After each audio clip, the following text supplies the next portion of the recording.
Part 48. Evolution begins with Resident Evil. Author, Wei Tongmiao. Chapter 481. 2003 came quietly.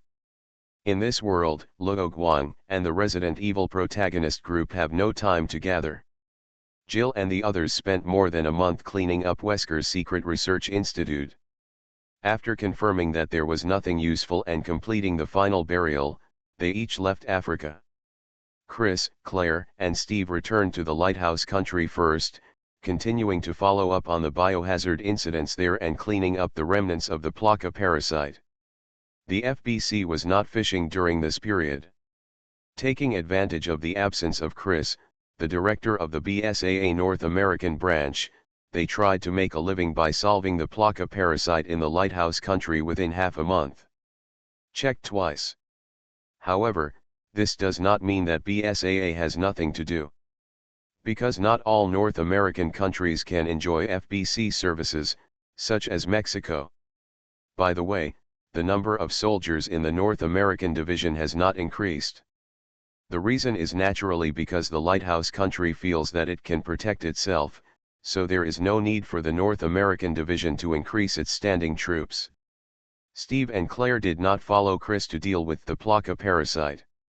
Instead, they returned to Tarisef and began to provide psychological treatment and placement for the survivors. Leon did not go back with Chris and the others, but went to find Luo Guang first.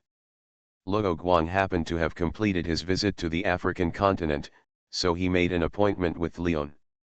"How was your chat with Ada?" Luo Guang poured Leon a cup of coffee.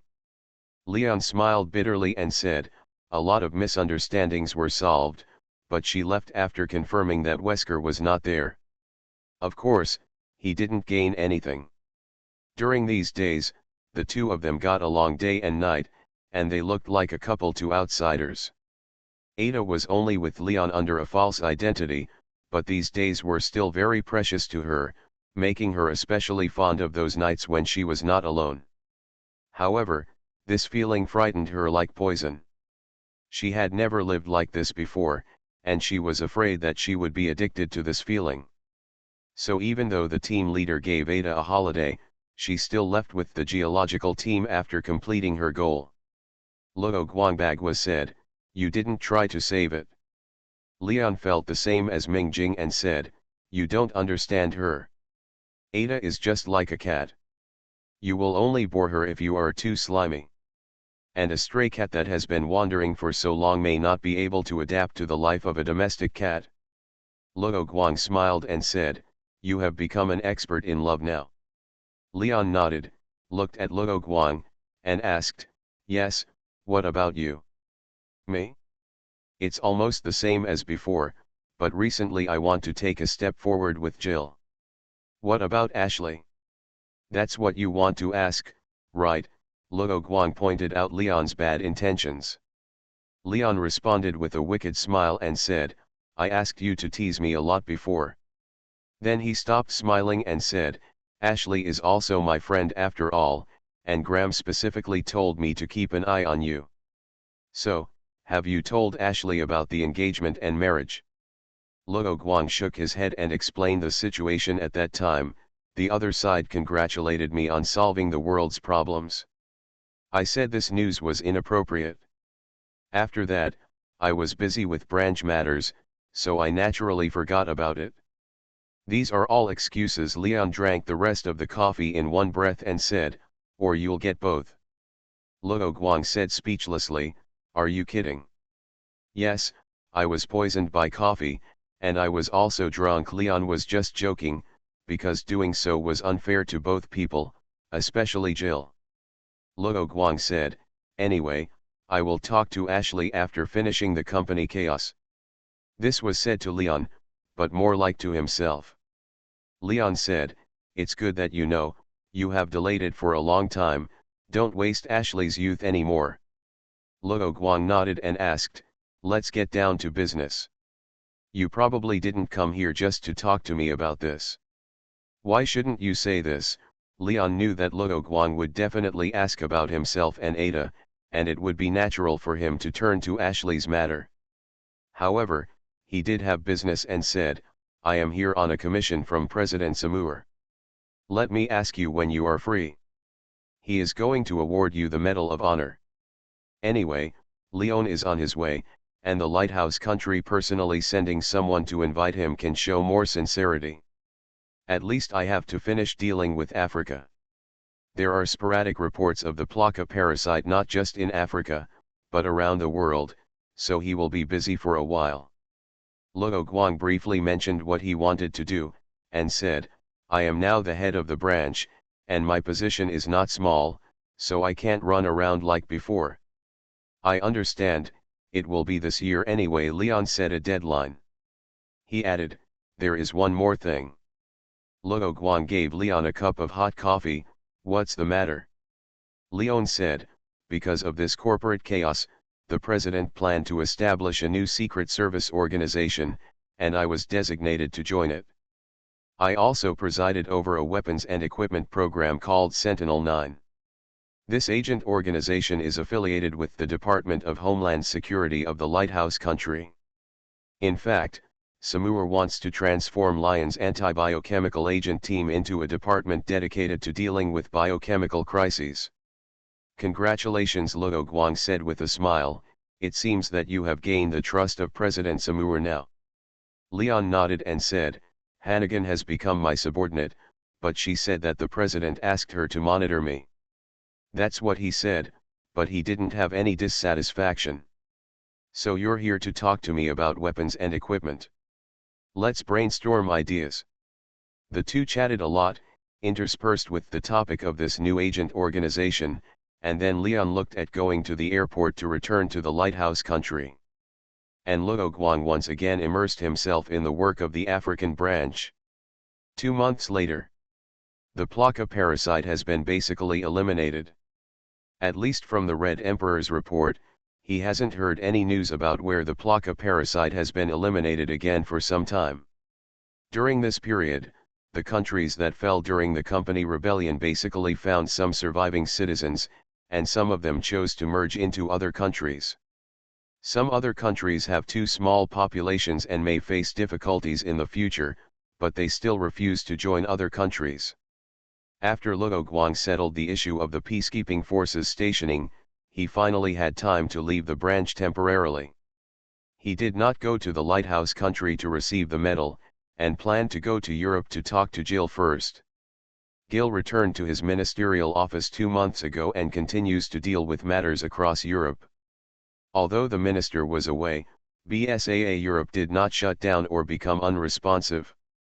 The distinction between the European branch and BSAA headquarters is actually very blurry. This is because the headquarters is located in Europe, and BSAA, as a global organization, needs to treat every continent except Antarctica equally, so it specially set up a European branch.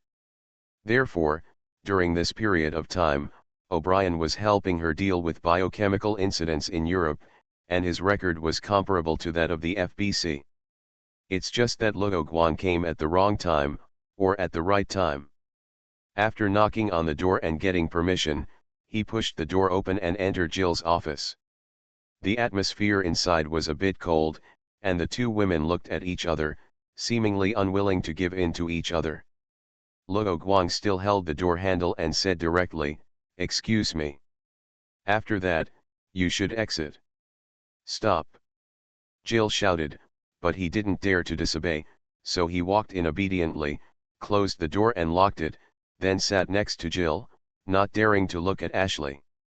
After not seeing each other for more than a year, Ashley seems to have matured a lot.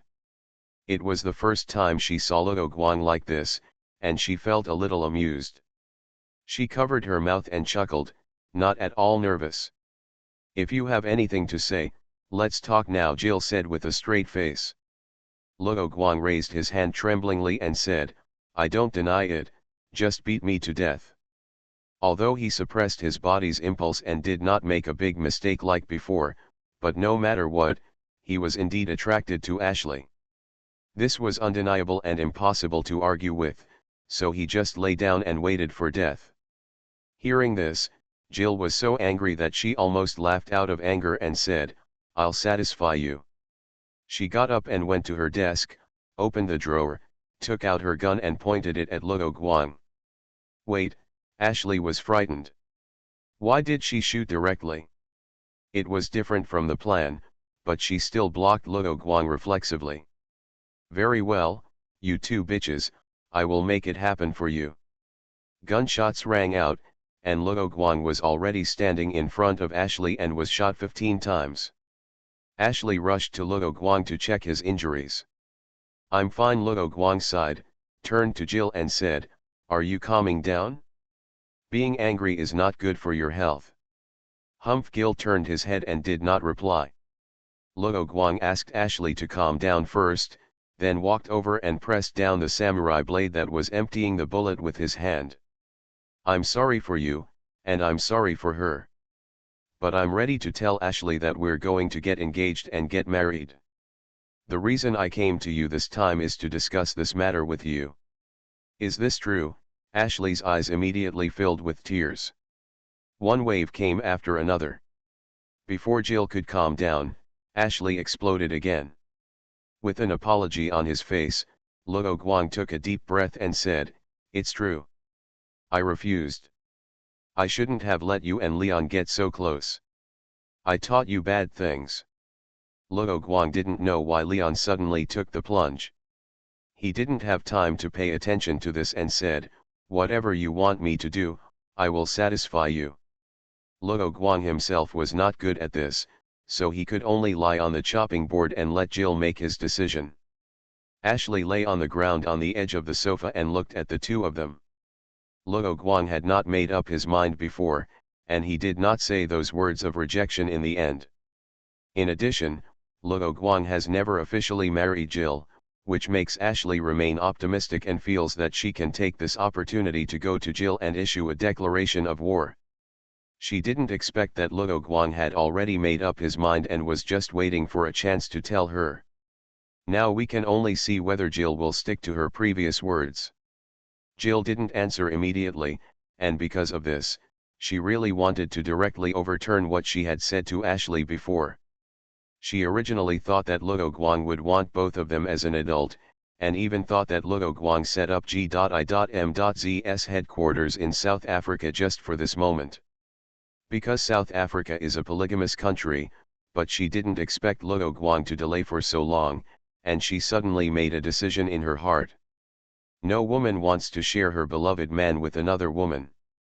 Jill's eyes moved slightly, noticing the way Ashley looked at him, and recalled the previous conversation between the two. Ashley has been part of the European division for a while, but her arrival happened this morning. She was also very surprised and angry at the time, but her years of training in the workplace prevented her from directly quarreling with the other party. It wasn't until Luo Guang appeared that she shot and vented her inner anger.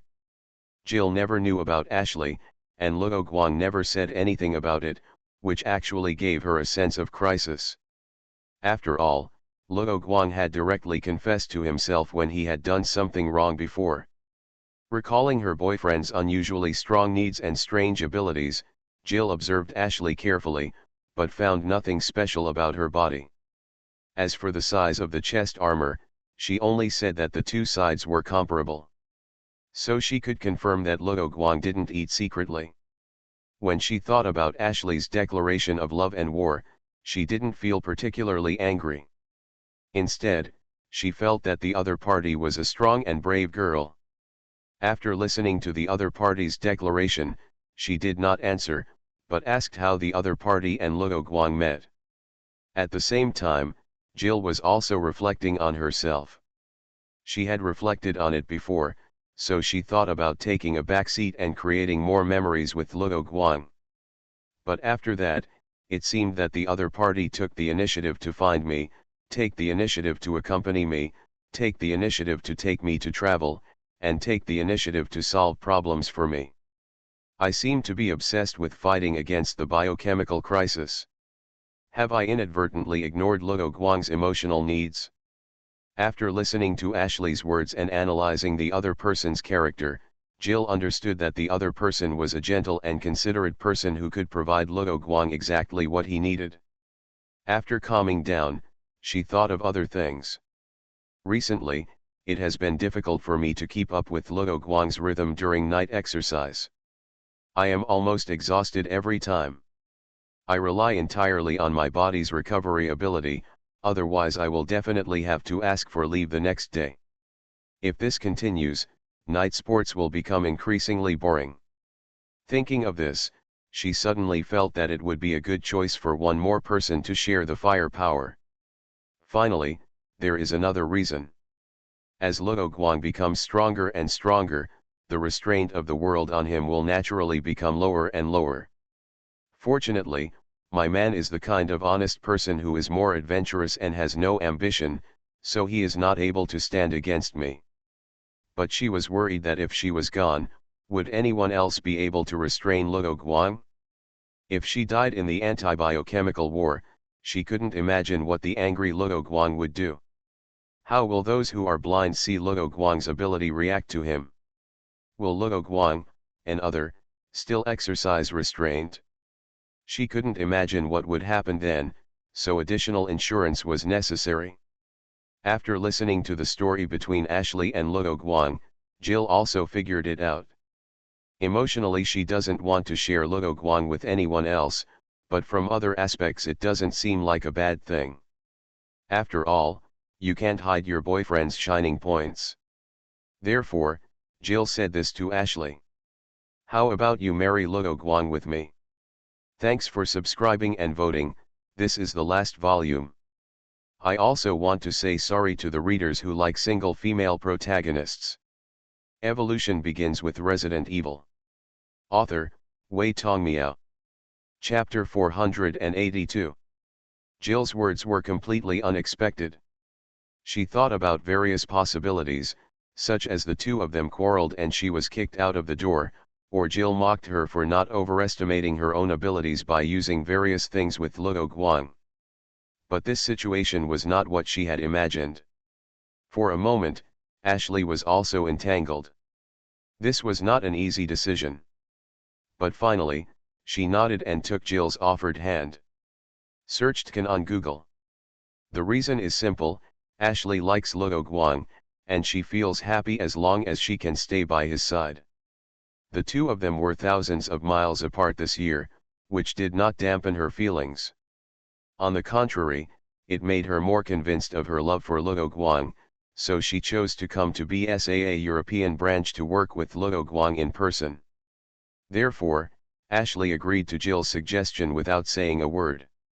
The two talked all morning and got along well, so they really began to accept this approach.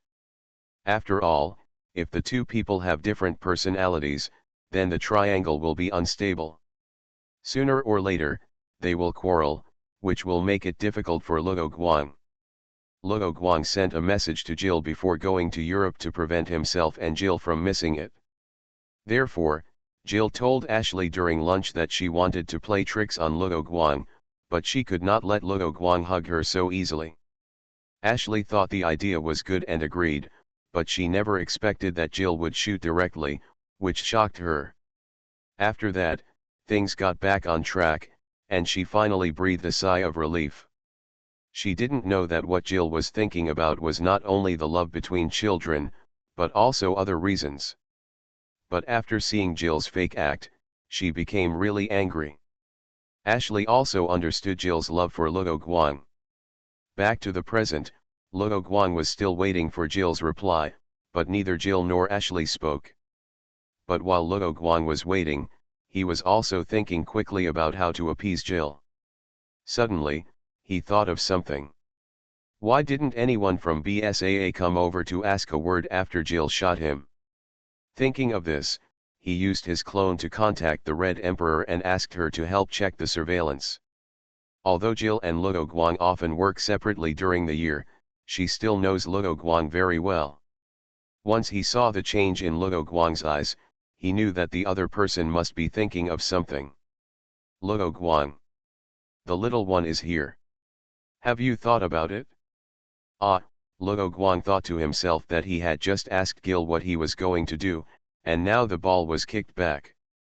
However, the Red Emperor has already given him a reply. Ashley entered the BSAA European branch building this morning. Ah, what? I'm very busy. Gil's tone was unkind, as if he was about to issue an eviction order. Luo Guang tested the situation and said solemnly, something happened. What's going on? Ashley was afraid that the two of them would not be able to get off the stage in the end, so she quickly opened her mouth and changed the subject. So many shots were fired just now, why didn't anyone come and take a look? Gil snorted coldly and said, I informed them in advance. Luo Guang slapped his forehead, wondering why he hadn't thought of this possibility. Jill once again asked her boyfriend what he was thinking. Luo Guang took a deep breath and said, as I said before, I plan to tell Ashley about our marriage. Ashley was still very sad when she heard this, and couldn't help but look at Jill. She was worried that the other party would change his mind temporarily and raised her concerns. Just as Luo Guang was about to continue speaking, Jill interrupted him. Okay. I understand. She also knew that if the stalemate continued like this, it would be really easy to be unable to step down. And at least what Luo Guang said now is true, which shows that Luo Guang really wants to focus on himself. She still had her own little selfishness, so she deliberately let Luo Guang say these words when Ashley was there. But the other party had already taken a step back, so Ashley felt like she was complaining, so she let the other party vent her anger.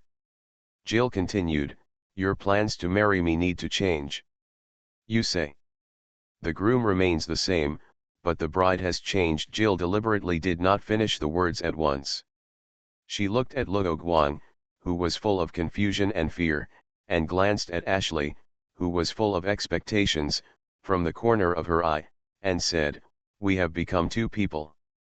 After saying that, Jill officially turned to look at Ashley. Ashley, she wants to marry you too. This, could it be too fast? Jill had never said this before. Ashley blushed and buried her head in her chest. Gil said, it seems so, so I will give you 1 year. Luo Guang also needs someone to watch over him in the African branch. Don't let him attract bees and butterflies and find another one. She naturally wants to get married. She and Luo Guang have known each other for 4 years, but they have been delayed by various biohazard incidents. But the company chaos has just ended, and she still has many things to solve. Ashley said, I'll watch him, Sister Jill. Hey, you didn't respond at all. Jill frowned and looked at her boyfriend, who was as unresponsive as a piece of wood. Luo Guang was stunned now. The current situation was completely beyond his expectation. The most important thing was that he had no idea that Jill would do this. This is unscientific. Luo Guang was woken up by Jill. He was still a little confused and asked, what is going on? Literally, Jill would never say that she wanted to find someone to share her burden at night. She walked around Luo Guang, walked over and took Ashley's hand, saying, if you are not satisfied this year, just return it to me. I hope you can stick to it. Obviously, normal people can't stand Luo Guang's demands. She said before that it was gradual, but Ashley's body had not been transformed by Luo Guang, and she didn't know if it could stand it. So next, we still have to. Thinking halfway, Jill blushed a little embarrassedly. Luo Guang still felt that the scene was not real. It should be a beautiful thing for him to hug two beauties on his left and right, but why did he feel a little panic in his heart? Have you come to your senses? Is it really so difficult for me to do this? Jill looked at Luo Guang unhappily. She was a little angry and wanted to take back her order. This is not normal in any way, Luo Guang said without thinking. Ashley also felt that it was abnormal, but she would not take the initiative to ask for the reason. She would spend the next year with Luo Guang, and her heart was full of expectations. Although she did not ask, she still pricked up her ears and paid attention to Jill's words. Jill sighed and said, Ashley, Luo Guang is not like his character when doing that kind of thing. His style changes drastically and he becomes very strong. Luo Guang understood what it was as soon as he heard it, and the naive Ashley still looked like a curious baby and asked, "That kind of thing?" Ahem, that kind of thing. Being looked at by such an innocent face, Jill felt a little ashamed and could not tell the truth. She glared at Luo Guang and wanted her boyfriend to take over. Rightward arrow. She also felt Ashley's charm in this aspect. Luo Guang turned his face away embarrassedly and did not say anything. Looking at the reactions of the two, no matter how naive Ashley was, she realized what that kind of thing meant, and her face immediately turned red. In fact, she once thought about using her beauty to win the war, but later she felt that she could not do such a thing, so she gave up. She whispered, "But Luo Guang doesn't look like that. He has always been very polite to me." Luo Guang turned his head away and suddenly felt Jill's sharp eyes on his back. Jill felt that Luo Guang treated her differently. But then she thought that because Luo Guang made a mistake before, it meant that her boyfriend had always kept his promise, so he became polite when facing Ashley.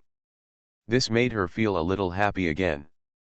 Jill saw that Ashley understood, and he breathed a sigh of relief and said, "Anyway, you will know tonight. Luo Guang is a healthy man anyway." "Ah, tonight." Luo Guang couldn't interrupt, and Jill said, "Of course, you have to participate too." The word also was used very vividly. Jill exercises regularly, and her body lines are clear and powerful. There are traces of muscles, but it is not without beauty. Her thighs are tight and fleshy but not without elasticity. There is no fat on her body except for the breastplate, and her skin is smooth and tender. Every pinch can make people feel the pulse of life. If Jill in sports is passionate and a collision of life, then Ashley is gentle and gives people a sense of comfort as if buried in clouds. Although Ashley has undergone special agent training, there is no trace of muscle on her body. Afterwards, fitness and yoga exercises highlight the graceful curves of her figure, showing her personal talent. Her skin is so soft and tender, white and rosy, full of elasticity, different from Jill, making people love her. In a blink of an eye, 3 days passed. After Ashley was adapted and transformed by half of the Shinra virus, there was no special change in her body. Her endurance was definitely enhanced, and she could fight with Jill and Luo Guang to the end. But there was no obvious change in strength and agility. After the initial surprise, Ashley quickly accepted the difference in Luo Guang's body, and understood that Jill did not shoot blank bullets, but real copper core bullets. Luo Guang gave Ashley a physical examination and found other changes. Simply put, the intelligence attribute was improved. Her memory and learning ability have been greatly improved. I don't know if it's because she is going to be Luo Guang's secretary in the African branch, so she has adaptively strengthened this aspect. The three of them gathered in Jill's office again. Luo Guang and Ashley will leave for Africa tonight. Jill handed over Ashley's ID and said, "This is your ID." Luo Guang watched from the side and asked, "Does your father know about this?" Ashley put away the ID and pouted and said, "Do you think of my dad now? I told him a long time ago, and he has given up treatment anyway." In the past year, Graham has been trying to make Ashley give up Luo Guang, but he didn't expect that after a year of not meeting offline, his precious daughter would get deeper and deeper. He couldn't help but maliciously speculate that Luo Guang was playing hard to get. Sorry, Luo Guang admitted his mistake honestly. Jill took out a folder from the table and said to Luo Guang, "This is the information you want. Luo Guang has not been playing and losing his spirit these days, he is still working." Before the company's turmoil, the beekeeper organization was very rampant, causing biohazard crises around the world. But even if the countries around the world caught the person who caused the biohazard crisis, they have never been able to find out the identity of the mastermind. And the real reason why these people caused multiple biochemical crises is still unknown. Luo Guang asked Hong Huang to check. This biochemical terrorist organization did not create any biochemical crises during the company's chaos, let alone cause trouble. Indeed, the large-scale outbreak was very short and was quickly resolved by Luo Guang, which can be explained as a coincidence. But as the situation stabilized and was in the final stage, the beekeeper organization still did not come out, which is worth investigating. So Luo Guang asked Jill to ask O'Brien for the case files related to the global and beekeeper organizations. There are a lot of these materials, and a file bag naturally cannot hold all the paper materials, so there is only a USB flash drive in it. Luo Guang connected the USB flash drive to the watch and sent the information to Hong Huang first, asking them to study it first. "Okay, I will report to you if I find anything here." Jill nodded and said, "I will continue to track down clues related to the Greyhound organization and prevent them from reviving." After suffering several blows, the Greyhound organization completely stopped its actions and hid in the dark to develop its strength. In fact, the Greyhound organization came out to take advantage of the chaos in the company and secretly developed its subordinates. Its leader used the hatred of the victims and said that it was the incompetence of organizations such as BSAA and FBC and their own military that led to their tragedy. He used words like "you are so miserable, but others are so happy" to deceive the victims, and he really succeeded in attracting a group of extreme hate elements. But it was precisely because of the recruitment of the Greyhound organization that the intelligence department in Italy caught the other party's tail again. This organization is a biochemical terrorist organization, so the intelligence department contacted the European branches of BSAA and FBC to share the information. Luo Guang thought of the plot of the Resident Evil Revelations game, but the plot of Resident Evil 5 has changed, so he can't confirm what changes will happen in the plot of Revelations. If he rashly tells the familiar plot, he is worried that it will mislead Jill in turn. So he said, "Be careful. If you are a spy, remember to wear a gas mask when you go out, and bring some powerful weapons." "I know, but what do you mean by spy? Do you have any exclusive information?" "Since the Greyhound organization has recruited a group of extreme haters, they may send these people to infiltrate the BSAA or FBC organizations as undercover agents. These people resent the unfairness of fate. While hating others, they may also hate the creators of the biochemical crisis. If the Greyhound organization is still conducting biochemical virus research, it must be kept secret from these people." So its leader sent them out as undercover agents to kill two birds with one stone. Jill accepted the statement, looked at the time, and said, "Okay, I will pay attention. You should also set off." Luo Guang and Ashley waved goodbye to Jill and returned to Africa. Ashley's age has changed. Whether it is calculated according to the game or not, she is an adult. Thanks to KO90 for the reward. You are listening to Novels at Bless Up channel. Wish you happiness and luck. Please subscribe to receive new novels. How do you feel about this novel? Please like and leave a comment. Evolution begins with Resident Evil. Author, Wei Tongmiao. Chapter 483. April 2003. Because the Italian intelligence agency and Gil were chasing closely, the Greyhound organization did not dare to rashly launch a biological crisis. However, they were not without progress and gains. They also successfully dug out the undercover agents within their own organization, which could be regarded as cleaning up the internal affairs of their own organization. But Jill didn't find nothing. Based on Luo Guang's suggestion, she conducted an investigation into the people who joined BSAA during the company's chaos and found out about the undercover agents. Gil did not choose to play the long game and catch big fish. He was betting on the lives of local residents. So with the cooperation of BSAA and the local police, Gil directly took down the Greyhound organization's den and captured the people inside.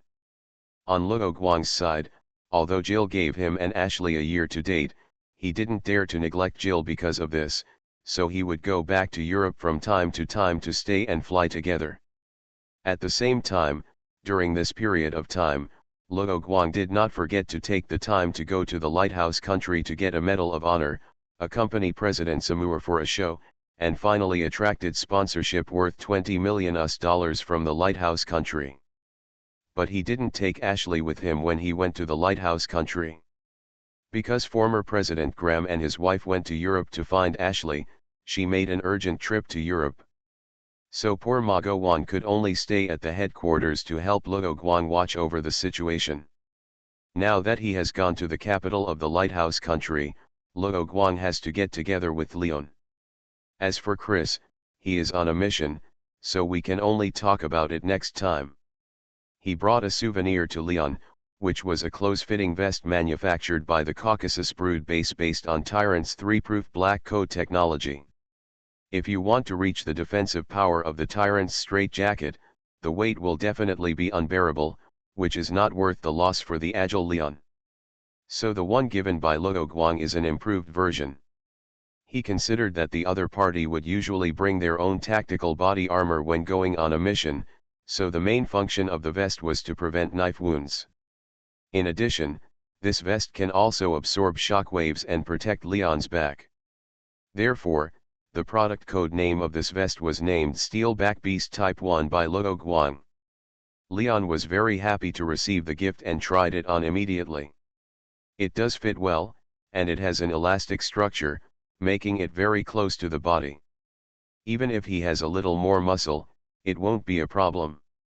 Later, Leon mentioned to Luo Guang his participation in the Sentinel-9 project without involving confidentiality.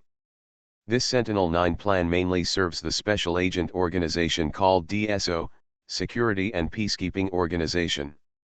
Leon proposed 3 keywords to follow in the development of antibioterrorism equipment at the Sentinel-9 meeting, and they were unanimously agreed by all committee members. These 3 keywords are versatility, reliability and stability. Broadly speaking, it means the versatility of bullets, the reliability of firearms and the stability of shooting. This is his experience gained from many years of antibiochemical experience. Luo Guang took the information that Leon showed to him, which made clear requirements for these 3 points. The main scope of work of this DSO organization is in the lighthouse country, so it uses the Parabellum 9mm pistol bullet with the largest circulation. This bullet is not only found in weapons stores, but is also very common in civilian homes. Reliability can be said to be a crucial point in antibiochemistry. Because no one wants to empty the main weapon bullets and get jammed when he needs to draw his pistol to save his life. During Lion's antibiochemical experience, biochemical monsters sometimes sprayed body fluids similar to strong acid, so firearms had special anti-corrosion measures. The final stability is easy to understand. A gun that can adapt to its own needs can be called a partner for agents. Everyone has their own shooting habits, so the stability of this firearm is different for everyone. In order to meet everyone's needs, Leon proposed a modular design solution that allows each agent to choose the grip, weight, etc. that suits him. According to his vision, the final product would be a powerful pistol. Luo Guang returned the information to the other party and said, "I didn't expect you, Leon, to be a weapons expert now." Leon smiled and said, "It doesn't matter if our agents don't know how to modify their own weapons. That's our guy who lives through life and death. Do you have any suggestions?" "My suggestion is to use some heavy firepower, otherwise your little short gun won't be able to deal with the big guys." Luo Guang continued, "You guys, the agents, have fallen into a misunderstanding." "I would like to hear the details," Leon asked humbly. Luo Guang replied, "Your new department organization is not here to do any bad things, right? Is it really necessary to only consider using pistols? No wonder in this game, every time Leon appears he only has a knife and a gun. But we can't run around with AR. This will cause panic to ordinary citizens and is not conducive to us raiding the strongholds of biochemical terrorist organizations." As a young man, Leon has no habitual thinking. "I mean not just pistols, but submachine guns, assault rifles and even shotguns that can also provide concealment." Luo Guang revealed the shotgun he and Hank had chosen during the mission to arrest Irwin. Then he continued, "It sounds nice to call them agents, but they used to be called spies. In order to increase the success rate of the assassination and retreat afterwards, they have thought of many methods, such as suitcase submachine guns. Isn't this suitable for anti-biochemical warfare? Crisis.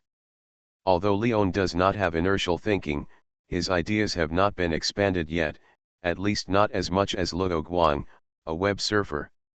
After hearing what the other party said, Leon fell into thinking, nodded solemnly, and said, "What you said is correct.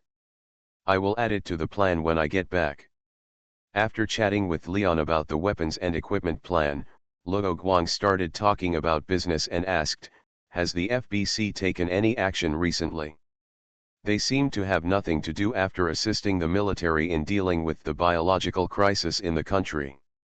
What's wrong?" "Nothing, I want your help to check something." Luo Guang told Leon the names of the 3 cruise ships, Queen Zenobia, Queen Dido, and Queen Semiramis. The Red Emperor was unable to find out about it and the Greyhound organization in the FBC network, but she could still find out that the 3 cruise ships were bought by anonymous people. Leon wrote down the names of the 3 cruise ships one by one and asked, "Is there anything wrong with these 3 cruise ships?" Naturally, Luo Guang would not say that there was a problem with FBC, and replied, "Sanli and company had cooperated with FBC before the incident, but the content of the cooperation was completely confidential. I suspect that biochemical viruses may be involved. These things were obtained from the Wesker research base, and he also learned about the birthplace of the demon worm from those materials." Leon knew that Luo Guang would not be unreasonable and there must be some evidence. He whispered, "Are you suspecting that the FBC developed biochemical viruses? This accusation is very serious. We cannot take risks. Do you have conclusive evidence?" Luo Guang also lowered his voice and replied, "If I have evidence, do I still need you to investigate? You don't need to pay too much attention to this matter, just let it take its course. Don't alert the FBC side. Rightward arrow." "Okay, I understand." In order to adjust the tense atmosphere just now, Leon restored his original volume and said, "By the way, Ashley went to find you, what was the result?" After graduating early, former President Graham's daughter went directly to apply for a job at the European branch of BSAA. It just happened that Luo Guang was promoted to the position of director of the African branch, so the two sides were staggered. Ashley had just joined the European branch not long ago, so it was naturally impossible to transfer to the African branch, so she thought of familiarizing herself with the situation here in the European branch before applying to be transferred to the African branch. Unexpectedly, when she was chatting with colleagues in the European department, she discovered that Minister Gill was Luo Guang's girlfriend, so a series of subsequent events happened. Leon knew that Ashley contacted him and wanted to know more about Jill. Luo Guang chuckled. Every time he thought about this, he felt like he was dreaming. There was something wrong with this reaction, and Leon was also confused. Ashley went to Europe, and there was a high probability that she would meet Jill. Luo Guang would not react like this. So he asked curiously, "Don't just giggle, what's going on?" Luo Guang did not explain clearly, but just said, "South Africa is really a good country." After saying goodbye to Leon, Luo Guang did not go back to the African branch directly, but went to Sabatai Island where Alex's home is located. The other party's research on the E-virus over the years has finally made a breakthrough. The E-virus should now be called an emotional virus. It should actually be called the T-emotion virus, but considering the notorious reputation of the T-virus, it was changed to its current name. Alex used this virus and Umbrella's powerful scientific research technology to develop a new technology. This technology is divided into 2 parts, one is a wireless brain computer, and the other is a wireless mechanical prosthesis. Researchers installed the machine into the brains of quadriplegic patients through minimally invasive surgery, and then the patients could control the mechanical prostheses of their limbs with their own brains to perform a series of actions such as walking. This technology can be said to have made earth-shaking contributions to the world's medical system. Many people who have lost limbs have the hope of running again and the right to hug others. In addition to this new technology, Alex has also developed a psychotropic drug to treat depression. Luo Guang came here to take a look at these products to confirm that they would not harm humans. After that, Alex can do the filing and patent application by herself. Now that Wesker is dead, she can walk in the light. After talking to Alex about the matter, he left the institute and took a room in a hotel on Sabatai Island to rest. He had to wait until the ship would leave tomorrow. However, Luo Guang did not rest directly. After checking the room, he drank all the liquid in the test tube in his hand. The emotional virus has been absorbed. Luo Guang spared the other party's life back then just for this day's gain. It's not just a simple change of name. Compared with the T-Fear virus in the game, this emotional virus is milder and a completely different virus. In the game, the T-Fear virus is just a virus developed by Alex after sifting through containers and replacing it with a healthy body. It is not intended to develop biochemical weapons or create a biohazard. In this world, Alex has been cured by Luo Guang, so there is no need to change her body, so the direction of her virus development is different. The virus is being analyzed and compared with the database.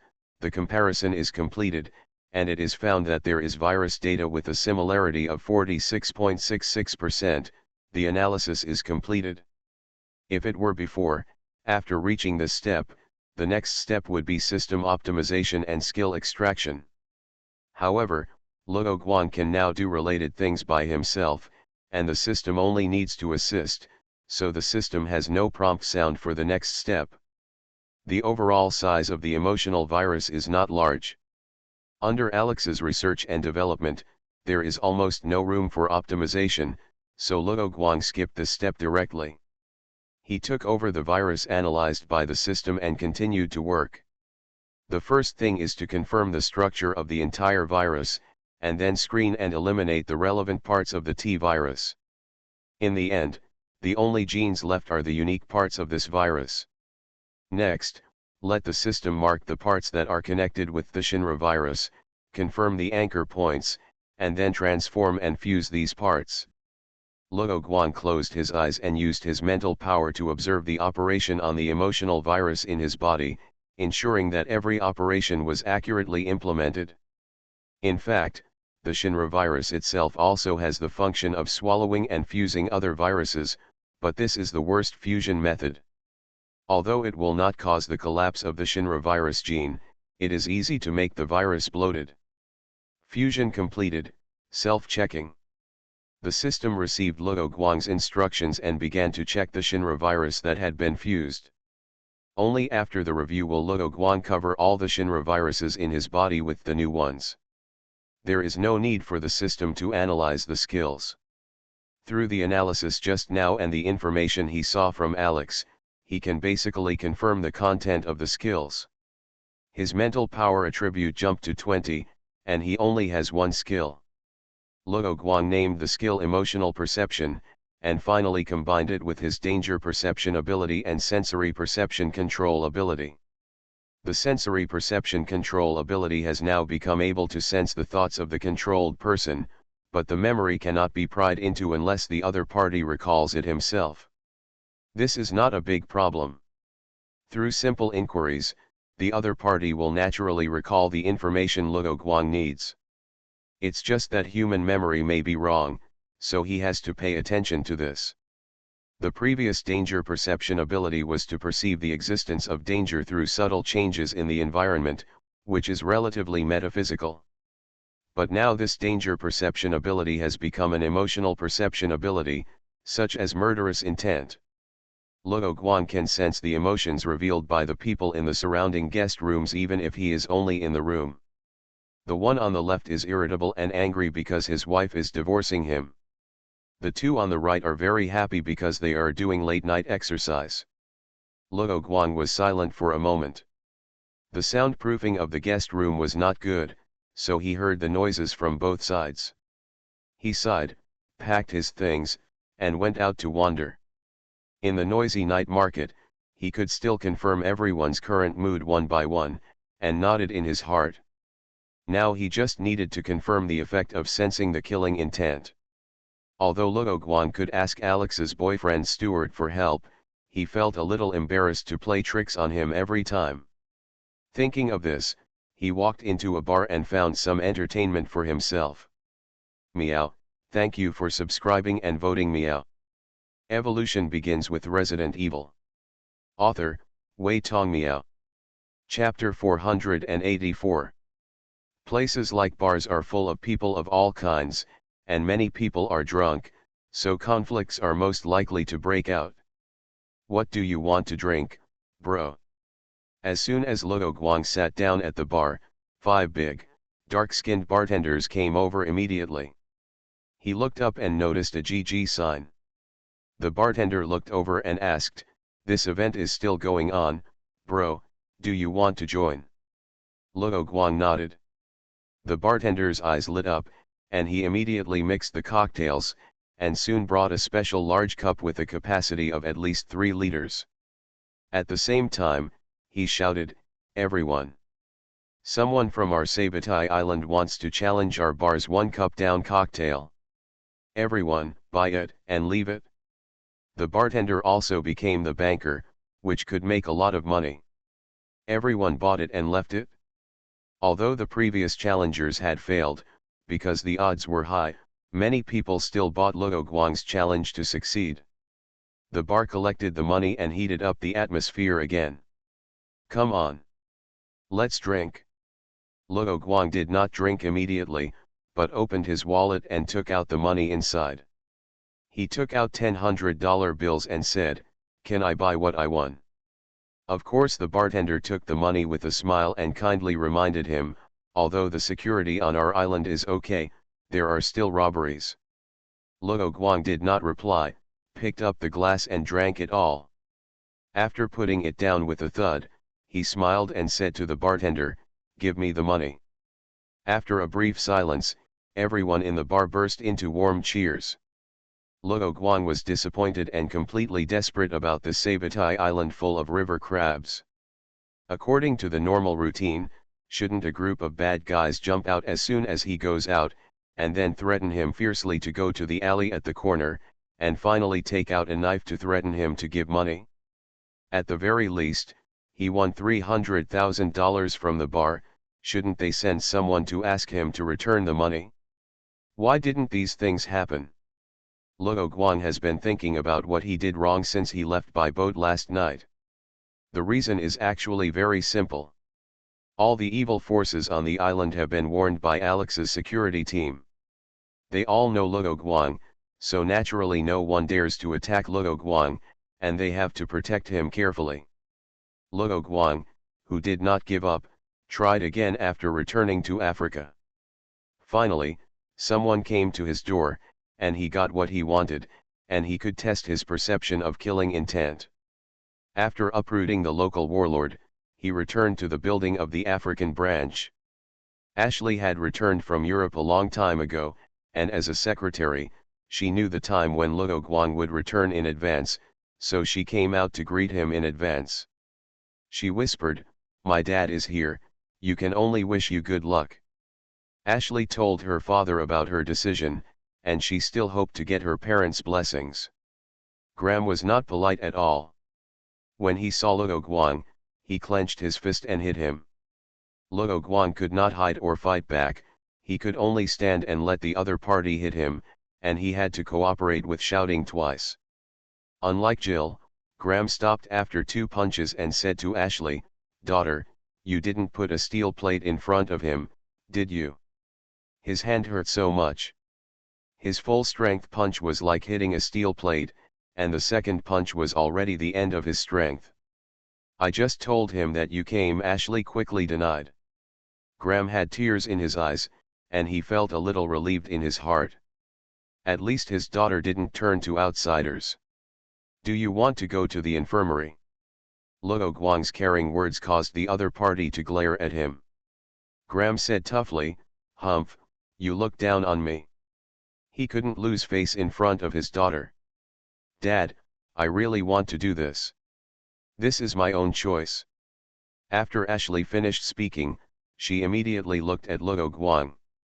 Luo Guang also said something similar, saying, "I will make Ashley happy." By the way, this emotional perception ability should also be useful in that aspect, such as knowing which actions or which frequencies are more suitable for the other party. He plans to test it in actual combat later. Ashley's shy look made Graham give up. He knew he couldn't change what his daughter had decided. But as a father, when he heard that his daughter was going to share the same man with another woman, he couldn't help but buy a plane ticket to come and trouble Luo Guang. This was actually because he was worried that Luo Guang would favor the other side and let his daughter be wronged. Although Graham was only a former president, he still had some power to support his daughter. Now that he saw that his daughter was not wronged and looked happy, what else could he say? He could only say sullenly, "I can't bear to watch it, Ashley, send me out." "Luo Guang, you don't need it, go to work." Ashley knew that her father agreed to the marriage, and gave Luo Guang a bright smile. Then she took her father out of the office. Luo Guang sent his father-in-law to the door and watched him leave. "Ashley, where is your infirmary? I suspect my finger is broken.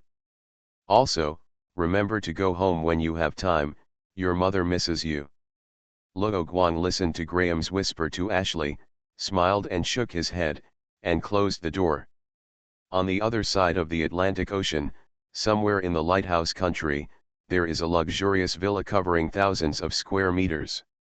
At this time, Simmons, the owner of the mansion, fell into unrequited love again. I originally thought that Ada had changed her mind and finally realized that he was a great man worthy of her because of his great power. She contacted him to test him. As a result, he thought too much. Ada only contacted him once and never contacted him again, which disappointed him and made him feel that he was being used. However, although Simmons felt that he was being used by the other party, he was not particularly angry. Instead, he felt that such a woman was worthy of his hard pursuit, and was not comparable to those coquettish and slutty women outside who coveted his money and power. He was a complete template of a domineering president, but it was a pity that Ada, who first rejected him, was not his heroine. Kara saw all this, and she also plucked up the courage to persuade her beloved to give up the woman who did not understand Simmons's advantages. The result was that she was slapped by the angry Simmons for the first time. She ran back to the institute crying and felt uncomfortable. Kara had no friends. She did not regard Shirley as a friend, but in the end she could only find Shirley to talk about these things. Shirley didn't know much about the relationship between men and women, but she knew that the smart Kara didn't ask her for advice, so she didn't say much, just acted as Kara's trashcan and listened to Kara's depression. Kara finished her story and looked at Shirley, who was listening to her quietly, and she couldn't help feeling a little ashamed. She didn't regard the other party as a friend at all, but the other party listened to her venting without complaint. This was the first time she felt that having a friend seemed to be a good thing. 3 days later, Simmons apologized to Kara and asked her what compensation she wanted. Kara also said to Simmons, "I'm sorry, I shouldn't have interrupted rashly." Simmons felt a little guilty when he heard this, because he was venting his anger on the other party before. So he said, "You don't have to be polite about compensation. His family is not short of money, and he is afraid that he can't satisfy a girl's wish." Kara didn't answer immediately.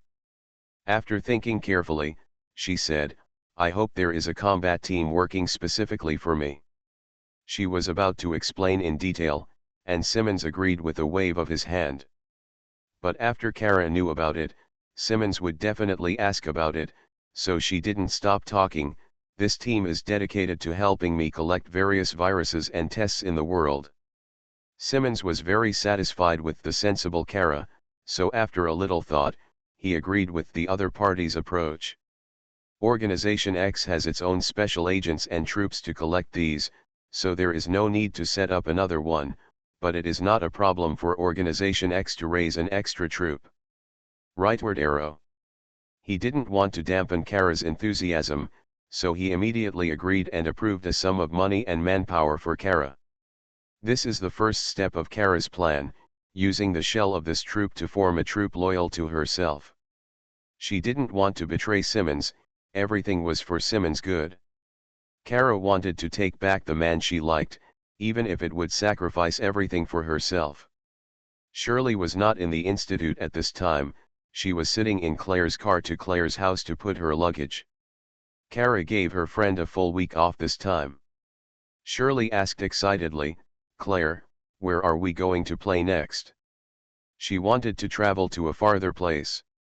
Claire said apologetically, "Sorry, Shirley, I have things to do from Monday to Wednesday, so I can't be with you all the time." Shirley said considerately, "Well, then I'll stay at home and watch TV. It's just right to catch up on the animations I didn't finish watching before. I'm sorry, it's rare for you to have such a long vacation." "It's okay. By the way, Claire, do you have Jack's phone number saved?" "He's in South Africa, you can't leave the Lighthouse Kingdom yet." Claire wanted Shirley to get rid of the life in the institute, but it was too difficult for her. Moreover, the power and manpower of the Lighthouse Kingdom are spread all over the world, so it seems that Shirley's life of running around is not as good as her current life. Hearing this, Shirley said a little embarrassedly, "Then can I invite Jack to come and play?" "That's a good idea." Claire smiled, thought about the time difference between South Africa and the Lighthouse Kingdom, took out her mobile phone from her coat pocket, and said, "Call Jack and ask." Shirley took the phone, opened the address book and found Jack's mobile phone number, but no one answered the call. She said a little disappointedly, "No one listened. Maybe the phone was put away or he was busy with other things." Claire thought this was normal, and then said, "You can send him a text message with your name, just like you used letters to communicate before." "Yeah," Shirley responded vigorously and started typing on the phone. Claire reversed the car and parked it in the parking space, saying, "When I'm done, I'll give you a mobile phone. When you have such a long vacation in the future, you can call Jack yourself." Although she hoped that Shirley could make more friends, she still had to proceed step by step. She had discussed this with Leon. The two came to the conclusion that if Shirley made friends, but they might only see each other once or twice a month, the relationship would definitely not be very deep. Children are impatient. Their feelings heat up quickly, but they also cool down quickly after not meeting for a long time. Shirley may not be able to bear this gap. 2 hours later, Jack finally finished his exercise, wiped off his sweat, took a shower and went back to his room. He glanced at his phone and found that Claire had called and texted him. Without thinking too much, he knew that it must be Shirley who called him. So he immediately operated his phone and checked the text messages. He was very excited about Shirley's proposal. "Isn't this a date invitation?" Jack was a smart kid. He first replied to a text message with his phone, and then immediately took the phone to find his mother. Caddy was working overtime in her room, sorting out G.I.M.Z's financial statements. She also served as G.I.M.Z's financial and other work. Caddy didn't get angry because her work was interrupted, but listened carefully to Jack's words. Under her son's hopeful eyes, she said, "But Mom is very busy recently. I wonder if I can take a leave." She didn't refuse directly, but chose to try her best to satisfy her son's idea. Wusong's clone had fallen asleep at this time, maintaining a healthy lifestyle. Although Luo Guang's mental strength has been improved again, multi-line operation still feels a bit tiring. This kind of tiredness is more of a psychological fatigue, so he chose to let these clones go to bed early and get up late. The GIMZ troops did not doubt the changes of their boss. After all, Which worker dared to question the boss's identity? In addition, GIMZ also had an incident. All the Lone Wolf, Wolf Team, and Sapiens team of the Death Squad passed Luo Guang's small test and became his retainers. The Chen brothers of the Death Squad expressed their understanding of their exclusion. Not only them, but also the Echo Squad and the Miscellaneous Squad could understand, because their original purpose of joining GIMZ was not pure, and they were all sent by other organizations. Of course, understanding is understanding, but it still feels a little uncomfortable. However, their boss did not say that they would not be allowed to become confidants, but only said that more performance appraisals were required. The people of these teams did not doubt Wusong either, which was the trust he had accumulated over the years. As for Tanya's team, they were the last to join, and they had no idea. However, Samus began to doubt Wusong. It's not that she suspected Wusong's identity was fake, but that he was secretly conducting biochemical experiments. She knew about the GIMZ Research Institute, but it was operated separately from the GIMZ force, and even she had no management authority. The fact that these retainers and confidants could become so strong in just one day was probably the result of the Research Institute. The Super Soldier Project was not a new thing, and Samus suspected it at the first time. She even suspected that Luo Guang was the first experimental subject of this project, so his strength improved rapidly, and his combat effectiveness was always beyond Tanya's expectations. Samus did not confront Wusong directly, but only talked about this issue with her only confidant, Tanya. But as a front-line team member, Tanya got along with others the most, so she had different ideas. Tools are not good or bad, it only depends on the person who uses them. She didn't think there was anything wrong with improving strength, and she didn't find any problems with the body of the person who became stronger, and the GIMZ force was a righteous army. Let's not talk about the conversation between the two for now, and return to Jack's side. The next morning, Jack went to school, and Caddy knocked on Wusong's office door at the right time. Luo Guang controlled Wusong's clone, felt his emotions, and confirmed, "You want to ask for leave, and you are in such a hurry to leave." Yes, Caddy knew that he was a little hurried, and suddenly said that he wanted to take a week off from tomorrow and take Jack to the lighthouse country. Wusong thought about it and asked, "Well, do you have any urgent work?" Caddy said, "I can finish the urgent work today, and it won't affect the progress of GIMZ." Wusong approved the leave note and said, "That's fine. You can also go to the hospital where you had the surgery for a re-examination." I see. Kaidi took the leave note and looked at Wusong with a little shyness. After a pause, he said, "Well, boss, do you want to come with me?" "I'll go too." Kaidi said, "After all, you haven't had a holiday or left the base for a long time. It's really rare that the boss is no longer a hands-off boss and stays in the base every day." "I don't need it." "Have fun." Luo Guang controlled his clone to reject Kaidi. Although Kaidi felt disappointed, she didn't persuade Luo Guang. She nodded and left and returned to her office. She still had to finish her work quickly. By the way, there was also the matter of asking for leave for Jack. Meow, thank you for subscribing and voting meow. Evolution begins with Resident Evil. Author, Wei Tong Meow. Chapter 485. The next day, Katie took Jack to the lighthouse country by plane. Claire had things to do with Terra Sephiroth, so the task of taking care of the two children fell on Katie for the time being. She would hand over to Katie after she was done, so that Katie would have time to go for a checkup. The two children had been communicating by letter, so they were not unfamiliar with each other and soon found common topics. Jack also showed Shirley all the fighting skills he had learned, and continuous backflips were not difficult for him. Shirley exclaimed repeatedly and also learned from Jack to do backflips. Jack had practiced for a long time and knew that this action was dangerous, so he quickly stopped her and said, "Don't." However, Shirley's backflip was smoother than his, and she also did a professional gymnastics move in the middle, which scared Jack. Shirley landed unsteadily, but staggered a few steps and stood firm, smiling and said to Jack, "Is that so?" She hoped to be as strong as Claire, and she couldn't be underestimated by Jack's brother if she wanted to protect others. Shirley's gymnastics moves startled Jack, and he quickly said, "Shirley, you're amazing. Especially the two-turn flip."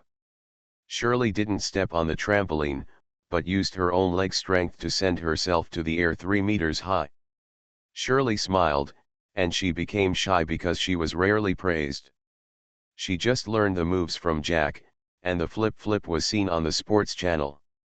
Although she had never practiced it, when she did the backflip just now, Shirley suddenly thought of the gymnastics move, and her body moved naturally and completed the move smoothly. She said, "The doctor said that my health is getting better and better." This was actually said by the researchers, but Shirley didn't want to involve Jack, so she changed it to what the doctor said. Jack said excitedly, "Then you can be discharged soon, right?" Shirley's face darkened, and her beautiful eyes closed slightly. The stronger the physical ability, the harder it is to be let go. She began to notice that the researchers looked at her with more fear. Jack noticed Shirley's mood change and knew that he had said the wrong thing.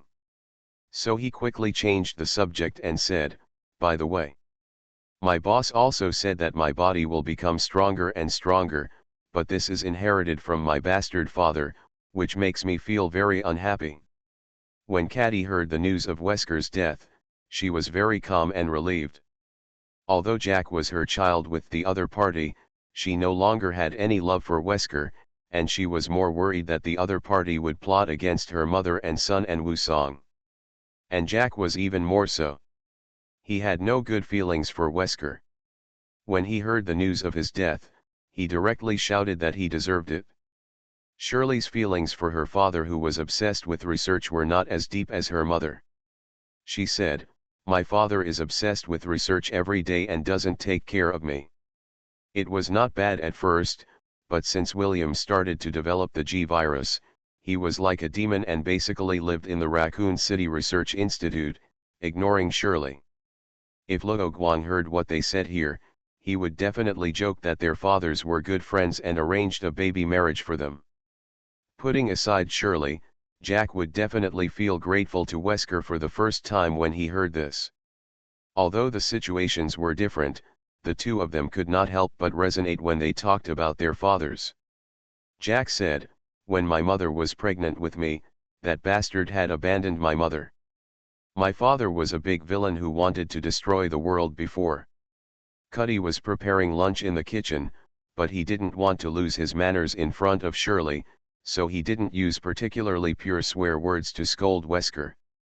Shirley was well protected in the institute and didn't know about the company's chaos. She only knew that she couldn't take a vacation during that period." She came to Jack and touched his head. Although she was older than Jack, they were very close in height, and they couldn't touch each other's heads anymore. Jack looked very happy, and didn't say anything like men couldn't be touched on the head casually. "Two children, it's time to eat," Cuddy's voice came from the room. Yes, the two children answered in unison and ran into the room. After lunch, it was a bit hot outside, so the two took a nap in the living room. After getting up, they watched some cartoons. Neither of them was a homebody, so after watching some cartoons, Jack took Shirley to find Katie and asked, "Mom, can we go out and play for a while?" "Well, wait for me, I'll go with you." "No, we'll just play in the community, not far away." Shirley also said, "Yes, we'll go out for a walk. If you want to go somewhere far away, tell me, I'll drive you." Caddy thought about it. She had heard from Claire that the neighbors around the community were relatively friendly, so she agreed. "Yes. I promise not to leave the community." Jack was not the kind of naughty boy with a bad record, so Katie was still very relieved. However, Katie did not agree to the two of them, and said, "Shirley, I'll ask Claire first." Shirley nodded, and did not make a fuss. The growth experiences of the two children were full of their own ups and downs, so they were more mature than ordinary children. Claire quickly replied to Katie, saying that it would be fine if they were in the community. Jack and Shirley cheered and ran out of the house together with laughter. Just as the two left, a radio wave was sent out from the second floor of a single-family house nearby. Jack didn't know this. Under Shirley's leadership, the two came to the park in the community. There were many people playing on the grass, and there were puppies holding frisbees to play with their owners. The two ran on the grass, played a few small games in the middle, and lay on the grass to bask in the warm sun and laugh when they were tired. Shirley, who had her eyes closed, suddenly felt that the sun was blocked. She thought it was the clouds in the sky that shaded her. When she opened her eyes, she saw a Samoyed dog head. The Samoyed grinned and looked at her with heavy breath. Shirley laughed, causing Jack to turn his head and look over.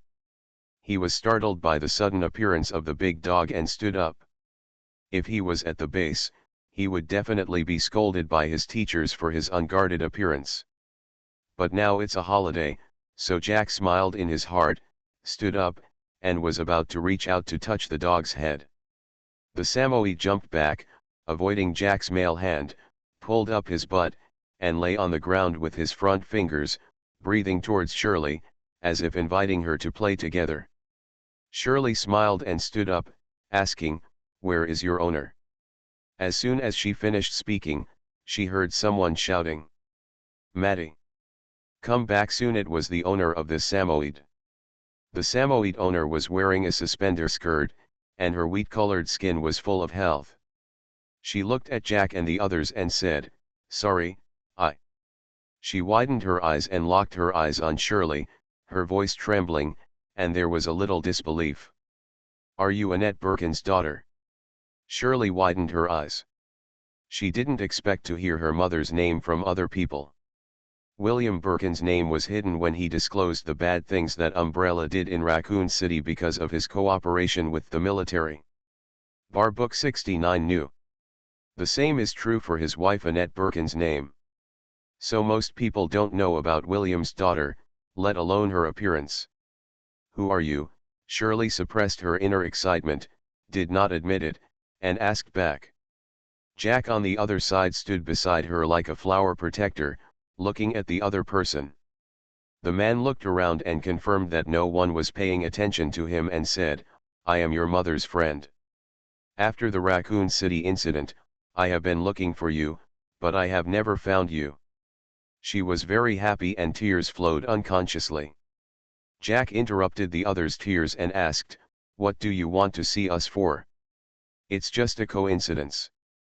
I had given up after all." Shirley's name was not on the official list of survivors in Raccoon City. Without waiting for Shirley and the others to reply, she said, "My name is Andrea Landers, just call me Andrea." "Who is this?" Andrea looked at Jack, trying to confirm his identity. Mueller Jaitai. Jack reported a fake name. Although Shirley was surprised, she did not correct Jack's words. Little Jaitai, I want to talk to Shirley alone.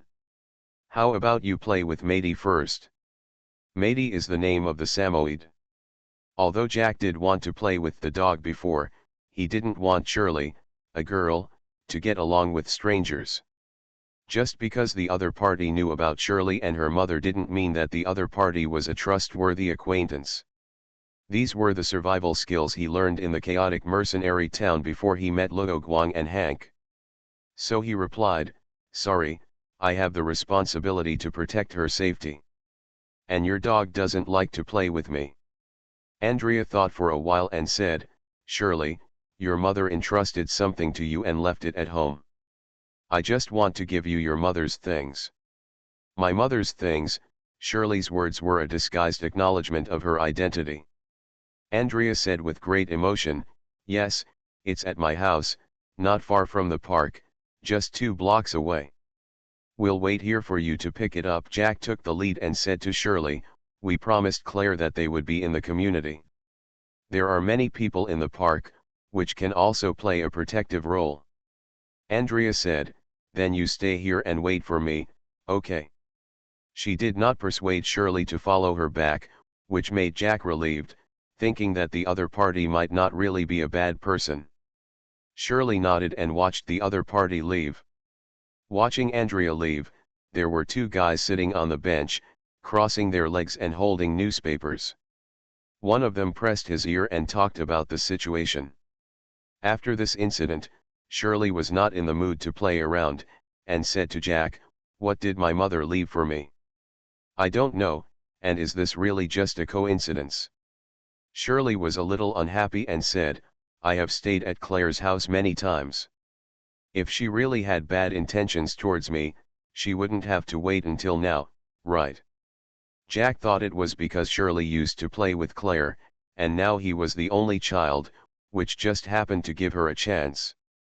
But he would not refute her words, and said, "You are right, but we should be careful, after all, we don't know if what she said is true." Shirley turned her head away, she didn't know the dangers of society. But she didn't say anything more, and the two of them waited here. Almost half an hour had passed, and Shirley was already a little anxious. The other party had just said that her home was not far from the park.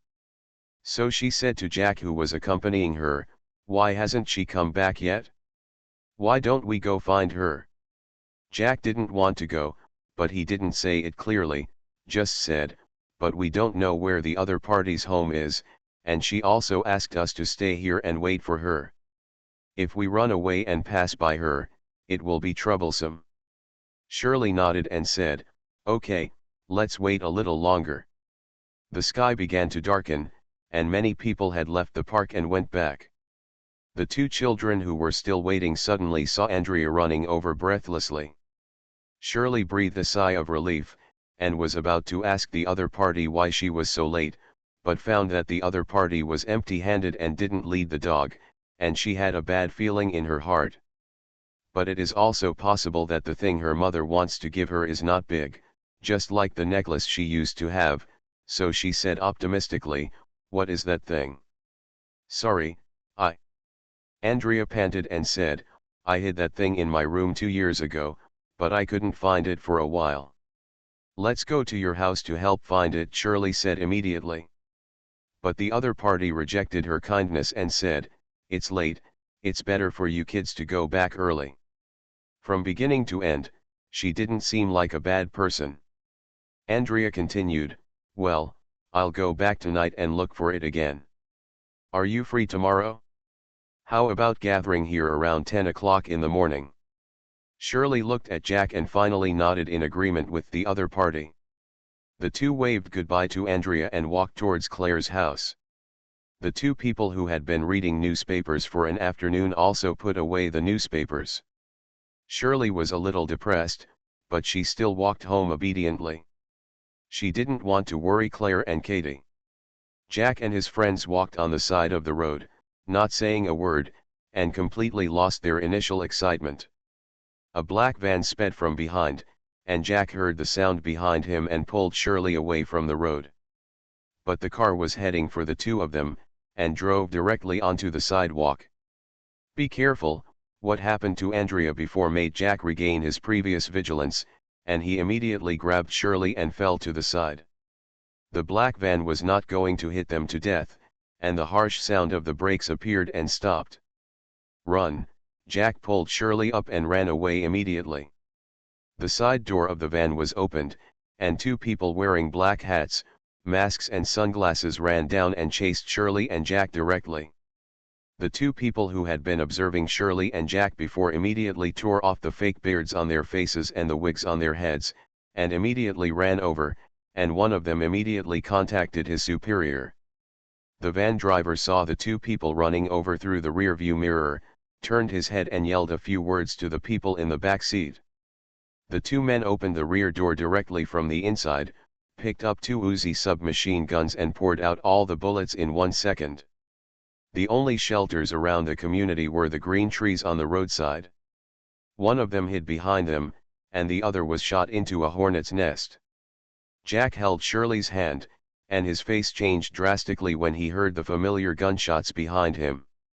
Shirley asked him to let go and said, "I can run by myself, follow me." She was more familiar with the environment here and took the initiative back. Got it? Jack was completely in the state. Both of them were not ordinary children, so the two masked men could not catch up with them for a while. Meow, thank you for subscribing and voting meow. You are listening to Novels at Bless Up channel. Wish you happiness and luck. Please subscribe to receive new novels. How do you feel about this novel? Please like and leave a comment. Evolution begins with Resident Evil. Author, Wei Tong Miao. Chapter 486. Shirley was leading the race, shouting, "Who are they?" "I don't know." Jack took the phone, contacted Claire, and told her the current situation. His mother couldn't help now, and telling Katie would only make her mother worry. I hope readers will remember our domain name Taiwan Novel Network rightward arrow. Claire on the other end of the phone knew that there were bodyguards arranged by Simmons around Shirley, but when she heard the other party attacking the witness with a gun, she knew that the bodyguard had been seriously injured. So she asked the two to run to a crowded place, and she rushed back immediately.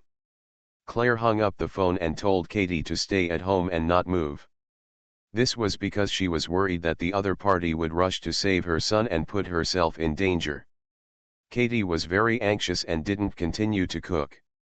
She walked back and forth in the living room, but no matter how worried she was, she didn't go out to look for him rashly. Just according to Claire's words, "I found a spare Glock pistol and stayed here to wait. Let's go to the supermarket. There is a supermarket nearby." Shirley often goes there with Claire to buy vegetables. Got it? Jack did not question or raise any other opinions. While paying attention to the distance of the enemy behind him, he followed him. Shirley did not take Jack to the supermarket directly. She wanted to use the environment of the community to get rid of the enemy behind her. So she and Jack passed through someone else's yard and ran out of the back door, finally getting rid of the two masked men temporarily. The enemy followed closely behind them, and they had no time to bet whether there was anyone in the room or whether the other party would open the door. "There is someone over there." Shirley saw two hip-hop style young people. "Hurry over to ask for help. Save us. Someone is kidnapping a child. Help us, call the police." Jack was more tactful, adding that it was just someone kidnapping a child, otherwise the other party would definitely turn around and run away when they heard someone shooting and killing people.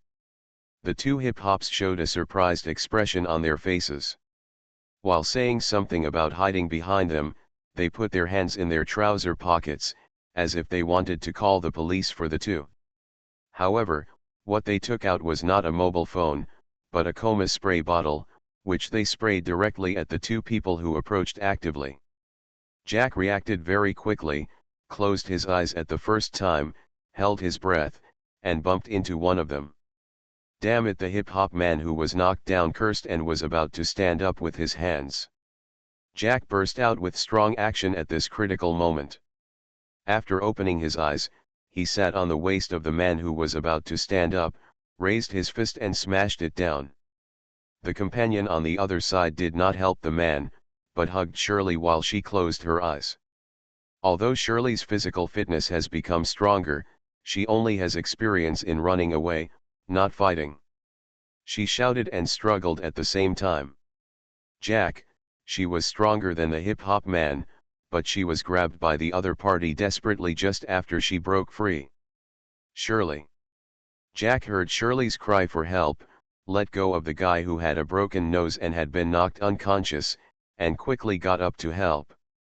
But at this time, the two masked men finally passed through the yard, covered with leaves, and surrounded the target after confirming it. One of them jumped over himself and grabbed Shirley's companion, and went to stop Jack. The remaining masked man was responsible for assisting the teammate who was holding Shirley. He took out a wet towel and covered Shirley's mouth and nose directly. The towel was soaked with anesthetic mixture. Shirley actually inhaled the coma spray before, but her body held up.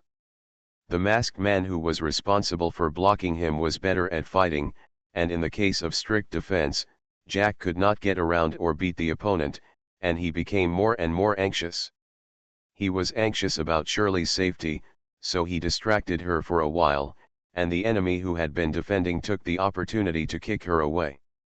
Then the masked man rushed over and punched and kicked her, and the other two carried the unconscious Shirley to a black Ford car on the side of the road, threw her in, and then drove away. Jack curled up, protecting his head and neck. From the enemy's feet, he saw Shirley being taken away. Anger and reluctance appeared in his heart, and being beaten made him calm down. He took advantage of the fact that the car had not run far away to write down the vehicle information. And he seized the gap before the enemy raised his foot and kicked down, and rolled on the ground directly close to the enemy's legs. Jack used his feet to perform a fatal scissor kick, and knocked down the enemy with the strength of rolling and long-term training.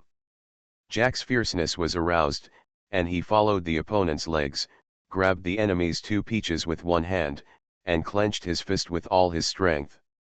Pain instantly attacked the masked man's brain. In almost a second, the enemy who was held in the balls wailed loudly and fell forward with his hands covering his vitals. Jack had taken this opportunity to get up immediately and looked at Shirley's side.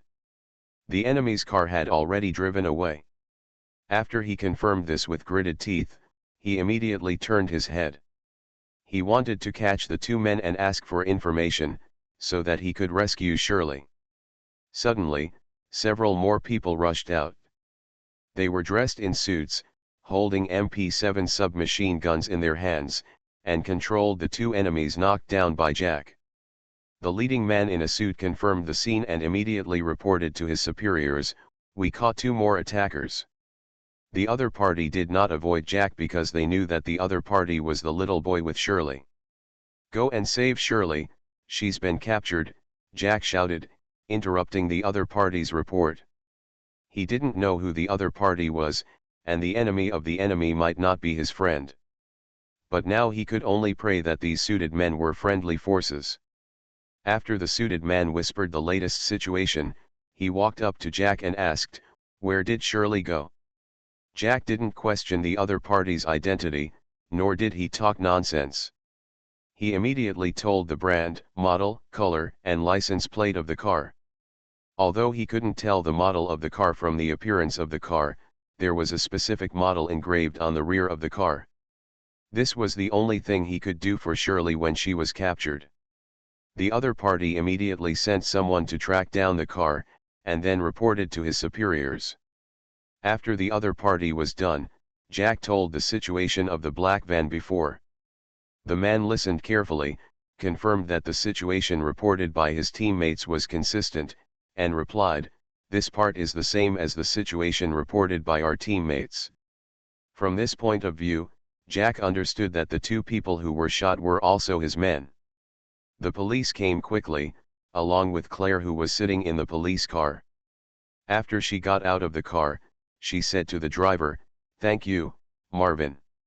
Marvin got out of the car with a pistol in his hand, but he saw Jack standing next to these people, so he didn't raise his gun rashly. Claire said to him, "I know these people. When Shirley was followed and protected by these people before, she caught her and beat her, and both sides made a big mistake."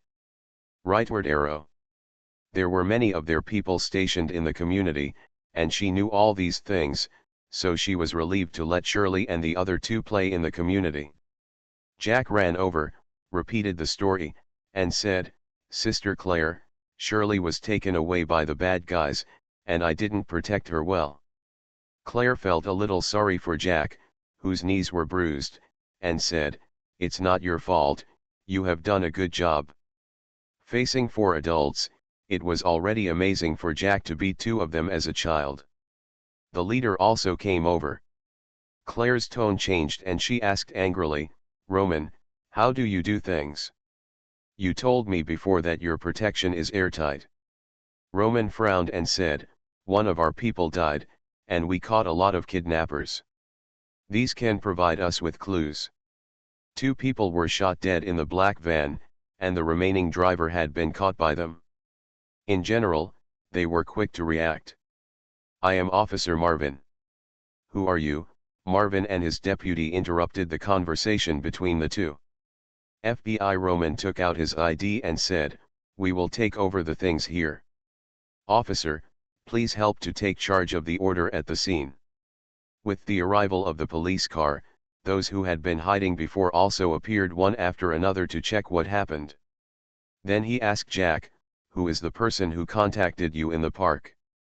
Claire asked, "Why? Do you want to investigate everyone who contacted them?" Roman said dissatisfiedly, "I am not targeting or expanding the scope." He arranged for people to follow the other party, but in order to avoid alerting the enemy, they only followed from the outside. Jack looked up and thought about it, controlling the expression on his face. This was what Sienna from the Echo team taught him, saying that many agents would show micro-expressions, so when answering these people's questions, he must control his inadvertent small movements. Finally, Jack hid the matter between Andrea and Shirley, saying, "The man came to apologize to us because the dog scared us. He came to us again because he saw that we had not returned home, so he cared about us." He planned to tell Claire later. Roman didn't believe this in his heart. According to the report of his subordinates, Shirley's mood obviously changed greatly after chatting with the other party. Although he thought so, he didn't force Jack to tell the truth, because there was no need. After saying this, the other party glanced at Claire, so the other party would most likely tell Claire later. According to their analysis of Claire's personality, the other party would definitely not stay at home and wait for their news, and would definitely take the initiative. So after that, just send someone to follow Claire. As for Jack's approach, he expressed his understanding. He and the others had just met, and she was the only person who could help him find Shirley before Claire came. But after Claire came, he obviously trusted this woman more, so naturally he would not tell him about this. After the two sides exchanged information, Claire thanked Marvin again for driving her here, and then took Jack home. Katie was very worried, and finally breathed a sigh of relief when she saw Jack was safe, and went to get disinfectant and band-aids to treat Jack's wounds. Time was tight, and it was unknown what the other party's purpose was in taking Shirley away, so Jack told Claire about the matter between Andrea and Shirley while waiting for Katie to treat him, hoping that this information could help. Claire nodded. She didn't believe the man named Simmons, and even less the researchers who held Shirley, so she was also wary of Roman. But now she can only rely on him to help rescue Shirley temporarily. So Claire praised Jack, and then said, "Roman and the others will do their best to protect Shirley. This is their job, so you can tell them all the information related to saving Shirley." Jack said, "Is there something wrong with that, Andrea?" The other party repeatedly confirmed Shirley's identity, most likely to confirm the target, and the time he left was to prepare plans and arrange personnel. Later, he came back and said that he didn't get the things, and the appointment tomorrow was just an excuse, just to make Shirley and I go home obediently, and others took the opportunity to attack. The other party made an appointment with Shirley tomorrow, so we will go to the appointment first. If the other party doesn't show up, then we will go directly to Roman to explain this matter. Claire made a plan. Jack asked, "Then we will do nothing tonight?" Claire said, "Jack, don't get involved in this matter." She saw that the other party also wanted to contribute, but this matter was obviously not something a child could participate in. "Is that okay?" "Sit down." Katie just appeared and grabbed Jack, who wanted to run out, saying, "This kind of thing really shouldn't let a child get involved." Jack blamed himself and said, "But..." This time he failed to protect Shirley, so he hoped to do his best to save her. "It's nothing but..." Katie was firm this time and said, "Do you want Claire to take care of your safety instead of trying her best to save Shirley?" Claire comforted him, "Jack, you definitely can't participate in the specific action, but I may need your help for other tasks later." Caddy put a band-aid on Jack, who was sitting down, and said, "If you need our help, just ask." Claire nodded, then took out her cell phone and started calling people. The first call was naturally to Leon. After explaining the situation, Leon immediately said that he would bring people over. This involved issues such as the use of public buses for private purposes, so he used the excuse of actual combat exercises to pull DSO's action agents out to help. The second call was to Tara Sefer's friends. Tara Sefer's people are all over the world, and many volunteers have other jobs. When there is no biochemical crisis, they are just ordinary workers. After receiving Claire's contact, they immediately said that they would help her keep an eye on Shirley. Claire couldn't care about Shirley's identity now, and sent them a photo of Shirley while thanking them. Several private detectives said they would come over to help. The third call was made to Luo Guang, who was far away in Africa. The reason for looking for Luo Guang was mainly because of Jack. She didn't have Wu Song's phone number, so she could only look for Luo Guang. Luo Guang is different from before. He is no longer able to run around, but he still sent a clone over. At the same time, the Donald family of the X organization was also asked to send people to help collect intelligence. Soon, as Leon brought people over, a small command center was set up in Claire's living room. Meow, thank you for subscribing and voting meow. Evolution begins with Resident Evil. Author, Wei Tong Meow. Chapter 487. Caddy and Jack were busy in the kitchen preparing supper. Time after being kidnapped was precious, and there was probably no time to rest tonight. After listening to Claire's introduction, Leon said, since the other party didn't call to collect the ransom, it must not be an ordinary kidnapping case. So the most important thing now is to confirm the identity of the enemy, otherwise we will be headless and have no way of starting. Reasoning is also a part of agent training, so he first analyzes the situation and confirms the next move. I know that Roman is interrogating those who were arrested. He said he would come over later. Claire's thoughts were the same as Leon's. The temporary command center set up by Roman was also in the community, in the building where Claire's house could be monitored, and the interrogation was carried out on the spot in the basement of this room.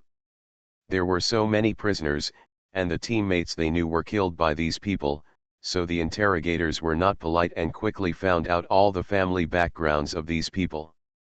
There was a ding-dong sound. It was Roman coming.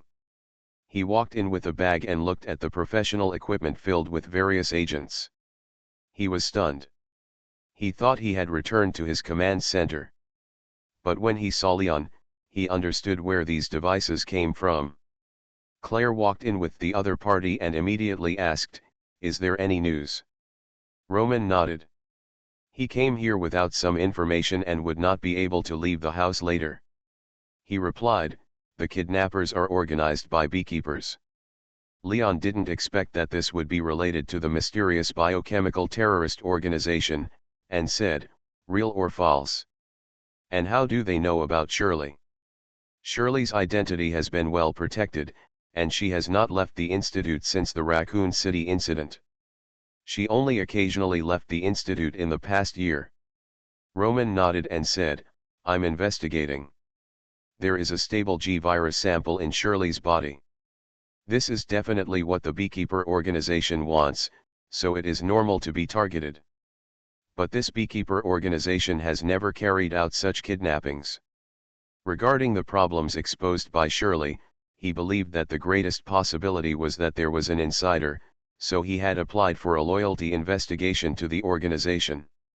Leon immediately asked someone to obtain the information of the beekeeper organization, and asked at the same time, "Is it possible that it was framed?" Roman replied, "If you saw what those people look like now, you wouldn't doubt this. Of course, this may be a trick of the enemy." Before anyone else could raise questions, he said, "Everyone was interrogated separately, but they came to the same result. We have confirmed it in detail and many times. Not only that, but by comparing the confessions of beekeeper members caught in other incidents, he found that the situations were very similar, and they all suddenly realized that they had joined this organization. Leon said, "Then let's investigate according to this clue for the time being." Roman was not afraid of the Secret Service and the Department of Homeland Security, and said, "You don't need to tell me, we have already sent people to handle it. Let's go back to the information that young man provided us before." This refers to the license plate number and other information that Jack told him, and he had someone track it down on the spot. Roman concluded directly, the enemy abandoned the car and replaced it with another. Leon immediately asked, "Did you lose the clue?" "We found the abandoned car and have collected the DNA of the occupants. Based on the engine code, we found the owner. The owner of the black van was the driver." Roman said that they did not find nothing, and continued, "The DNA is still matching the database, and the owner of the car had his car stolen 2 years ago, so this clue was interrupted." He still had something to say, but the police have made new discoveries based on the information provided by the informants. At least they know which car dealership is responsible for the cancellation. Claire said, "Did any of the people who were caught reveal their hiding place?" If these enemies really did not survive the interrogation as Roman said, they would definitely tell them, but the other party did not tell them the specific information. Leon also asked, "Were there any satellites above your head when the incident happened? Did you block all the entrances and exits of the city?" Although they were not sure of Shirley's location, as long as they could block the city's traffic arteries, the enemy would not be able to leave with an uncooperative Shirley, which would increase the probability of rescuing Shirley. Roman answered one by one. They organized themselves and held a meeting at one of them's house. "We sent people there ourselves. There is no satellite surveillance here. As for the blockade, it was done immediately without any reminder from you. Whether it was overt or covert transportation lines, he sent people to guard them to ensure that the person who kidnapped Shirley could not leave the city. The name of the city is Concord, a city in southeastern New Hampshire. The city has a small population and the economy is not developed, so Roman has enough manpower to blockade the city." After hearing this, everyone fell into silence. Everything they thought of, the other party seemed to do. Organization. "We have called up the surveillance around the enemy's vehicle replacement area and are investigating every vehicle that appears. The Ford car that took Shirley with him finally entered an apartment building. He took out the videotape from the bag and said, 'Multiple people have more power. In case we make any mistakes, these are for your review.' That said, but Roman believed in his own and his men's strength more, so he gave Leon and the others something to do and didn't want these people to hinder him. I see Leon took the videotape from the other party and handed it to his men behind him. Then he said, 'Wait, we need the intelligence of those prisoners.' Roman had already turned around and was ready to leave. He turned his head and said, 'After confirming the identity, I will have someone sort it out and send it over.' After sending the other party away, a DSO agent said, 'I feel that the other party did not say everything. The interrogation record should have been available, but they didn't show it to us.' Leon shook his head and said, 'The most important thing is to rescue the hostages first.' He did not tell anyone about Shirley, and then said, 'Since this matter is related to the beekeeper organization, we can apply for more support from our superiors.' Yes. Roman returned to the command center and reported the situation to his superiors. Simmons was Shirley's legal guardian, so he naturally knew about it at the first time, and Kara, as the director of her institute, also knew about it at the same time. The two listened to the report and Roman's next plan. Some things can only be said by Kara, and Simmons is not in the mood to care about such trivial matters now. However, Simmons covered it up well, and the X organization itself is a mature organization and does not need him to manage it all the time. In addition, his confidant Luo Guang made great contributions to solving Wesker, so his re-election is also a foregone conclusion. So after Roman finished reporting, Kara took the initiative to say, Make sure Shirley is safe. She is a valuable asset of our organization. Her recent research has made new progress. She used the T. Veronica virus combined with the progenitor virus to create a virus temporarily named T-02. Next, she needs the G virus in Shirley's body for cooperative research. Simmons also said at the end, "Go and do your work." Roman replied that he received it and took the initiative to hang up the call. The next morning, Jack came to the park, while Leon and Claire pretended to be a couple, hiding not far away, carefully observing Jack's situation. Behind the two, there were two pretenders, who were Roman's men. The two had been dressed as residents of the community, so Claire was very familiar with them. When she saw them, she just nodded and said hello, and did not notice the problem with them. Andrea showed up on time, still without any boxes on her body. She looked around and did not see Shirley, only the child named Mueller. So she went straight up and asked, "Hello, little friend, where is Shirley?" As soon as Andrea approached, Jack, Claire, and Leon stood up and walked over. Jack observed the distance between Claire and himself and said, "She was attacked when we went back last night." "What? What's going on?" Andrea's reaction was very intense, attracting the attention of people around. She knew that she had disturbed others, so she grabbed Jack's shoulders and asked, "What's going on? Who did it? Is Shirley okay?" Jack broke free from him, with a vigilant look on his face. Andrea felt that she had just scared the other person, and just as she was about to say "Don't be afraid," her shoulders were pressed down by someone on the left and right. Claire and the others had come over and controlled the other party. Leon took out his ID and said, "You are now suspected of a child kidnapping case." Then there was a standard set of words, which were all the knowledge he learned in the police academy. Saying these words, he couldn't help but recall the past. He didn't expect that he, who was determined to become a policeman, would become an agent in the end. The people around saw this scene, but they didn't join in the fun. Who knows if the controlled person would suddenly burst out and shoot randomly. Andrea was taken to the car prepared in advance. For safety reasons, Jack also followed. "What is your real purpose? Why do you want to find out Shirley's identity?" Claire couldn't do a tough interrogation, so this was said by Leon. "What are you talking about? This has nothing to do with me. I won't kidnap Shirley." Andrea quickly denied that the reason she got in the car obediently was because it was indeed not her, so she naturally didn't feel guilty. Claire asked, "What did Annette ask you to give to Shirley?" "Yes." Andrea suddenly stopped and asked, "Who are you?" Leon said, "She and I are both survivors of Raccoon City." Claire said, "Shirley was entrusted to me by Annette. I was also the last person to witness her sacrifice to stop William. In fact, William was killed by the two of them, but it's better not to say it." Andrea saw from Claire's expression that this seemed to be true. Now that she looked carefully, she also recognized Claire. She was the one who had been on TV to expose the Indian incident of Wilf Pharma Pharmaceuticals. This made her words more real. Finally, she sighed and said, "This is what Annette gave Shirley." Andrea took out an envelope from the inner pocket of her clothes.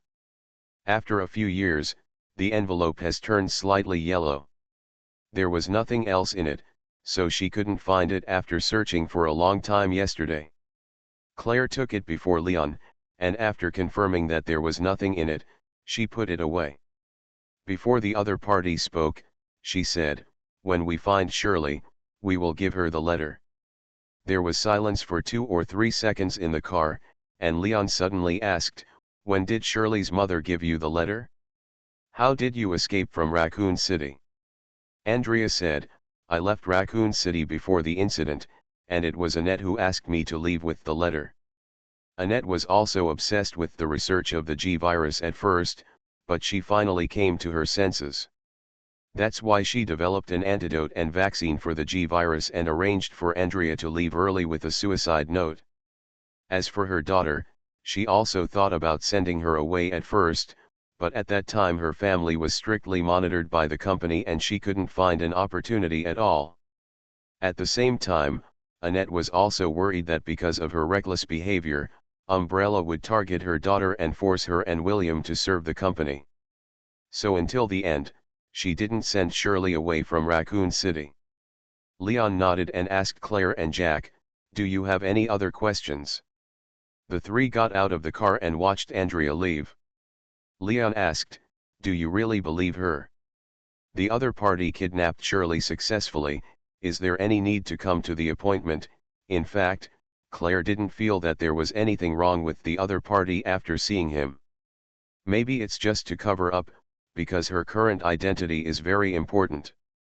Leon also felt that there was nothing wrong with the other party, but through this question and answer, he could better confirm that there were no omissions and negligence.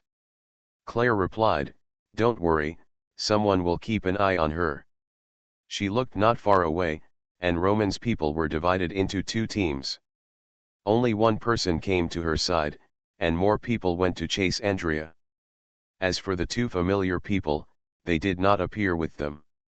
The other party asked as soon as he came up, "What did you talk to her about?" Leon's face changed, and he said in a strong tone, "Watch your tone, agent."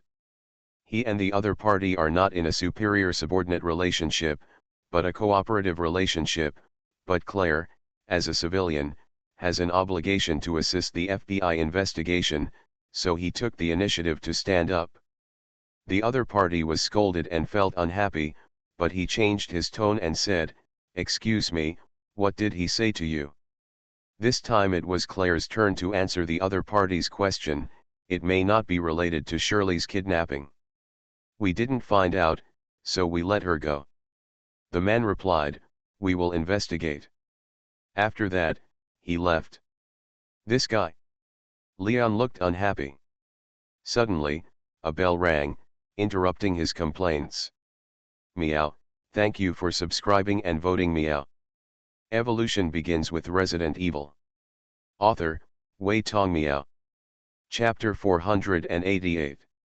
This is Claire's mobile phone call reminder. Claire didn't expect that someone thousands of miles away would call her and say, "Luo Guang." The clone sent by Luo Guang has not arrived yet, but he first asked Leon to send it to him after collecting the enemy data, acting as an easy chair detective. I checked the mobile phone numbers of those people. I posted their chat records and text messages online. The online here naturally refers to their Avengers forum. In 2003, the Lighthouse country did not implement a real name calling card system. But those enemies were taken away by Roman and the others. They were members of organization. Regarding his involvement in this matter, Luo Guang did not need to hide it from Simmons, so both the other party and Roman knew about his involvement. Claire gave Leon and Jack a look and returned to the car. Luo Guang continued, "I have asked someone to make a relevant analysis report. You can take a look at the summary of the report first to confirm the enemy's relationship network." Claire said gratefully, "Thanks. One more thing. The people I sent to your side will probably arrive in Concord tonight. Receive." Claire hung up the phone and told Leon and Jack the news about Luo Guang. Everyone returned to the DSO temporary command center. Claire used her computer to pull up the information and share it with others. A DSO agent said, "This saint should be Shirley's code name, so this altar is probably their gathering place or the place where they will take Shirley." Leon said, "But the problem is that we don't know where this so-called altar is." Before they could come to the conclusion of their discussion, Roman knocked on the door and came in, saying, "We have confirmed a few places where Shirley may be." Roman's words surprised everyone. Of course, in a kidnapping case, the sooner the person is found, the better, but now it is too rare to find the person in one night and one morning. Jack asked anxiously, "Where is Shirley?" Roman glanced at him and said, "I said where it might be, but I didn't say that Shirley's location had been confirmed." He had people tracking cars leaving the swap locations, where they had last stopped. Leon stood up, picked up his leather jacket, and said, "Then let's go to those places to confirm." Roman waved his hand and said, "We have enough manpower, they have already set off and are in position." He looked at the time on his watch, waited for 2 seconds and said, "Just now, they started taking action." Leon asked, "That's what you came here to say? Shouldn't you be sitting in command at the base camp?" Roman didn't feel like he needed to be personally involved in dealing with a ragtag group of people. Although communications are now advanced, remote control is still not necessary, and he also wears headphones so he can know in time any emergencies. Hearing Leon's words, Roman sneered and said, "We are not at the same level as you." His subordinates were scolded by Leon before, but now he has to find a place for his subordinates. And he didn't give the other party a chance to refute, and then said, "The people we sent to the enemy's gathering place also came back, and they discovered the opponent's action plan board." "Does the plan say where Shirley will be sent?" Claire immediately asked. Roman shook his head. "No, the other party's plan only included sending Shirley to the transfer point, and there was no other information. The place was an old office building with an underground parking lot, but the parking lot and most of the building were not monitored. So they identified the suspected target through surveillance at the entrance and exit of the parking lot." Roman told the search situation of the office building again, "We have already investigated the situation in the building at the transfer point. There is only one company still operating inside, and the other buildings are empty. After checking, there is no problem." "That company has no problem," Leon said. "In that case, why did the enemy choose this place as a transit point? This place is written on the schedule, it should have a purpose, it is unlikely to be a temporary decision." Roman said, "The company has no problems and has nothing to do with the kidnappers. I chose that place because the transportation is more convenient, and there are not many places without any surveillance in the parking lot. This is reason enough." He added, "This is what the prisoners said." Jack would not consider himself smarter than others, but he still thought about whether the other party had any loopholes. After Leon and the others digested these situations, Roman still had something to say. "One last thing, give me the letter that Andrea gave to Shirley." Only he has a big enough position to say such things to Leon. Because the official level is overwhelming, if he sends his men to talk about this matter, Leon can ignore them and drive them away with just one word. Although according to the investigation, Leon is not the kind of guy who uses his position to pressure others, but judging from the previous situation in the park, he has to guard against this to avoid wasting time. Claire was very surprised. She knew that Roman's men were following her, so the action of taking the letter was deliberately hidden under the car window. Leon quickly guessed the reason and said, "Did you capture Andrea? She is from Umbrella Company, so it is reasonable for us to arrest her." Roman looked at Leon, and he didn't expect that the other party, who was so young, was the first to think of the reason. "What did you do to her?" Claire had already imagined the FBI's torture, and thought about how terrible Andrea had been, and couldn't help but clench her fists. Roman didn't know Claire's specific thoughts. Normally, he should have started to suspect that Claire staged the kidnapping herself to save Shirley from the organization. He didn't suspect it because after the interrogation, he confirmed that Andrea had nothing to do with the kidnapping. So he concluded, Andrea is indeed not related to this kidnapping. Leon asked, "In that case, why do you care about the letter? It's just a suicide note from a mother to her beloved daughter." Roman raised his eyebrows, noticed the information in the other party's words, and said seriously, "Have you read the letter?" "No," Leon said directly, "you haven't answered my question yet." Roman snorted, "Can't you think of it?" Leon was stunned, thought quickly, and said, "Review." Unlike Claire, he wrote to Shirley much less frequently, so he didn't think of this for a while. Claire once wrote a letter to Shirley about Simmons being untrustworthy. That letter was naturally not given to Shirley. Because only this letter was intercepted, Claire didn't realize that the letters needed to be reviewed before they could be sent to Shirley. Roman nodded and didn't say much. Everyone actually knew about this matter.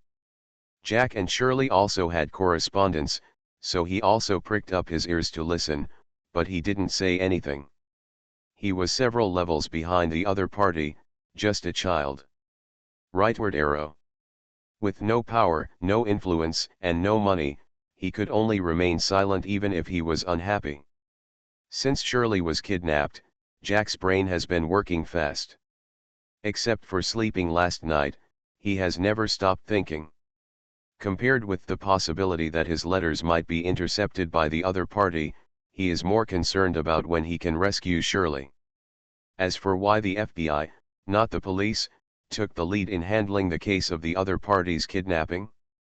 What is the relationship between Shirley and the FBI? Is Shirley really living in the hospital? He would definitely not get the answer to these things by himself, but he confirmed one thing by observing the expressions of Leon and Claire. These two brothers and sisters know Shirley's situation, and maybe they can ask them later. Roman said directly, "So can this letter be given to us?" Claire immediately said, "No." Leon followed up and said, "Roman, wait until you find Shirley, we will read it together. This is their bottom line." Roman saw through Leon's trick and said, "Shirley has seen the content, is there any need for censorship?" Claire scolded, "Is it really necessary to censor a letter from a mother to Shirley? You have been with Shirley for so long and you still don't know what kind of person Shirley is? Do you still have a conscience? This has nothing to do with what kind of person Shirley is, and it has nothing to do with whether we have a conscience. It's just my duty." Roman said that he was not talking about the person. Claire wanted to continue to refute, but she saw the other party suddenly raised his hand. Roman faced Claire with his palm, tilted his head and pressed the headset to listen to his subordinate's report. Then he said to the two, "Our team members on the mission were ambushed." Roman glanced around and said, "I'm going back."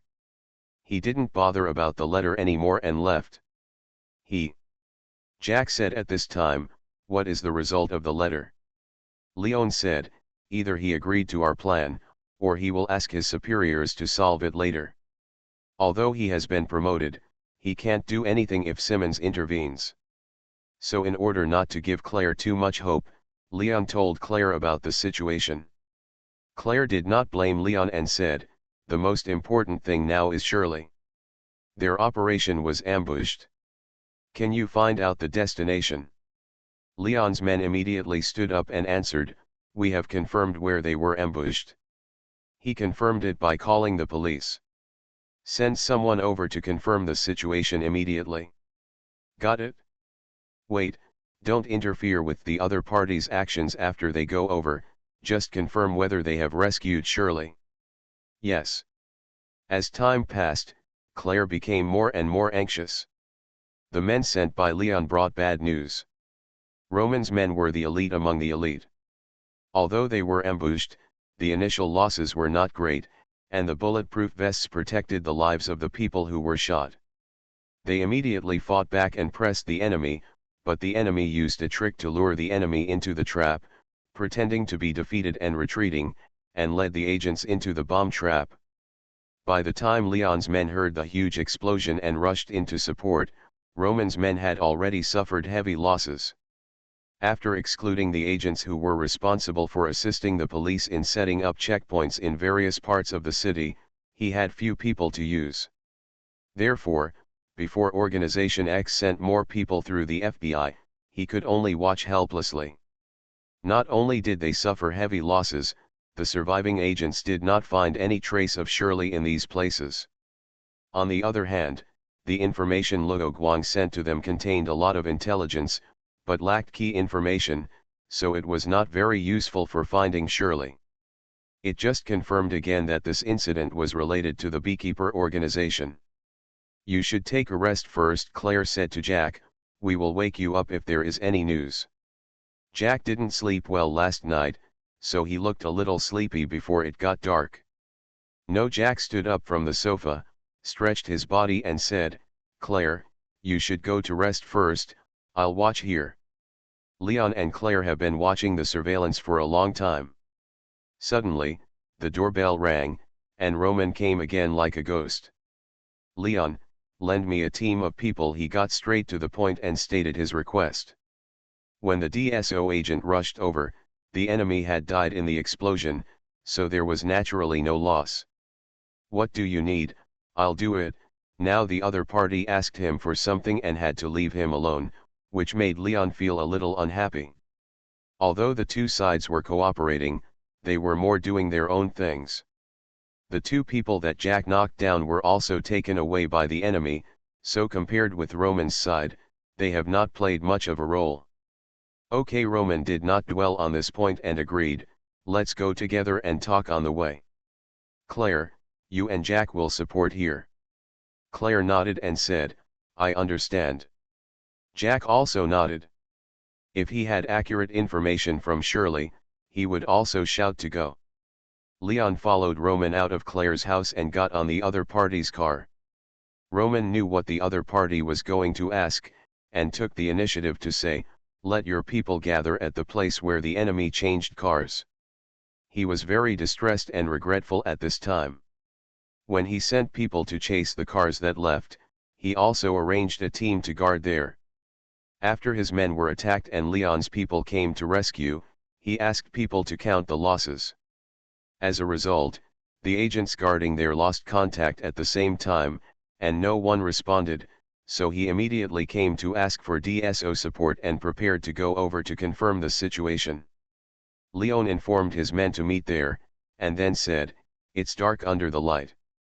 Shirley may not have changed cars and hid from your inspection there. Roman did not reply. He was listening, but he could not refute. If his people could find Shirley, would there be no subsequent sacrifices? Leon just stated the facts, and there was more or less a bit of sarcasm in his heart, but this was not the key to the matter now. He asked, have you deployed electronic monitoring points?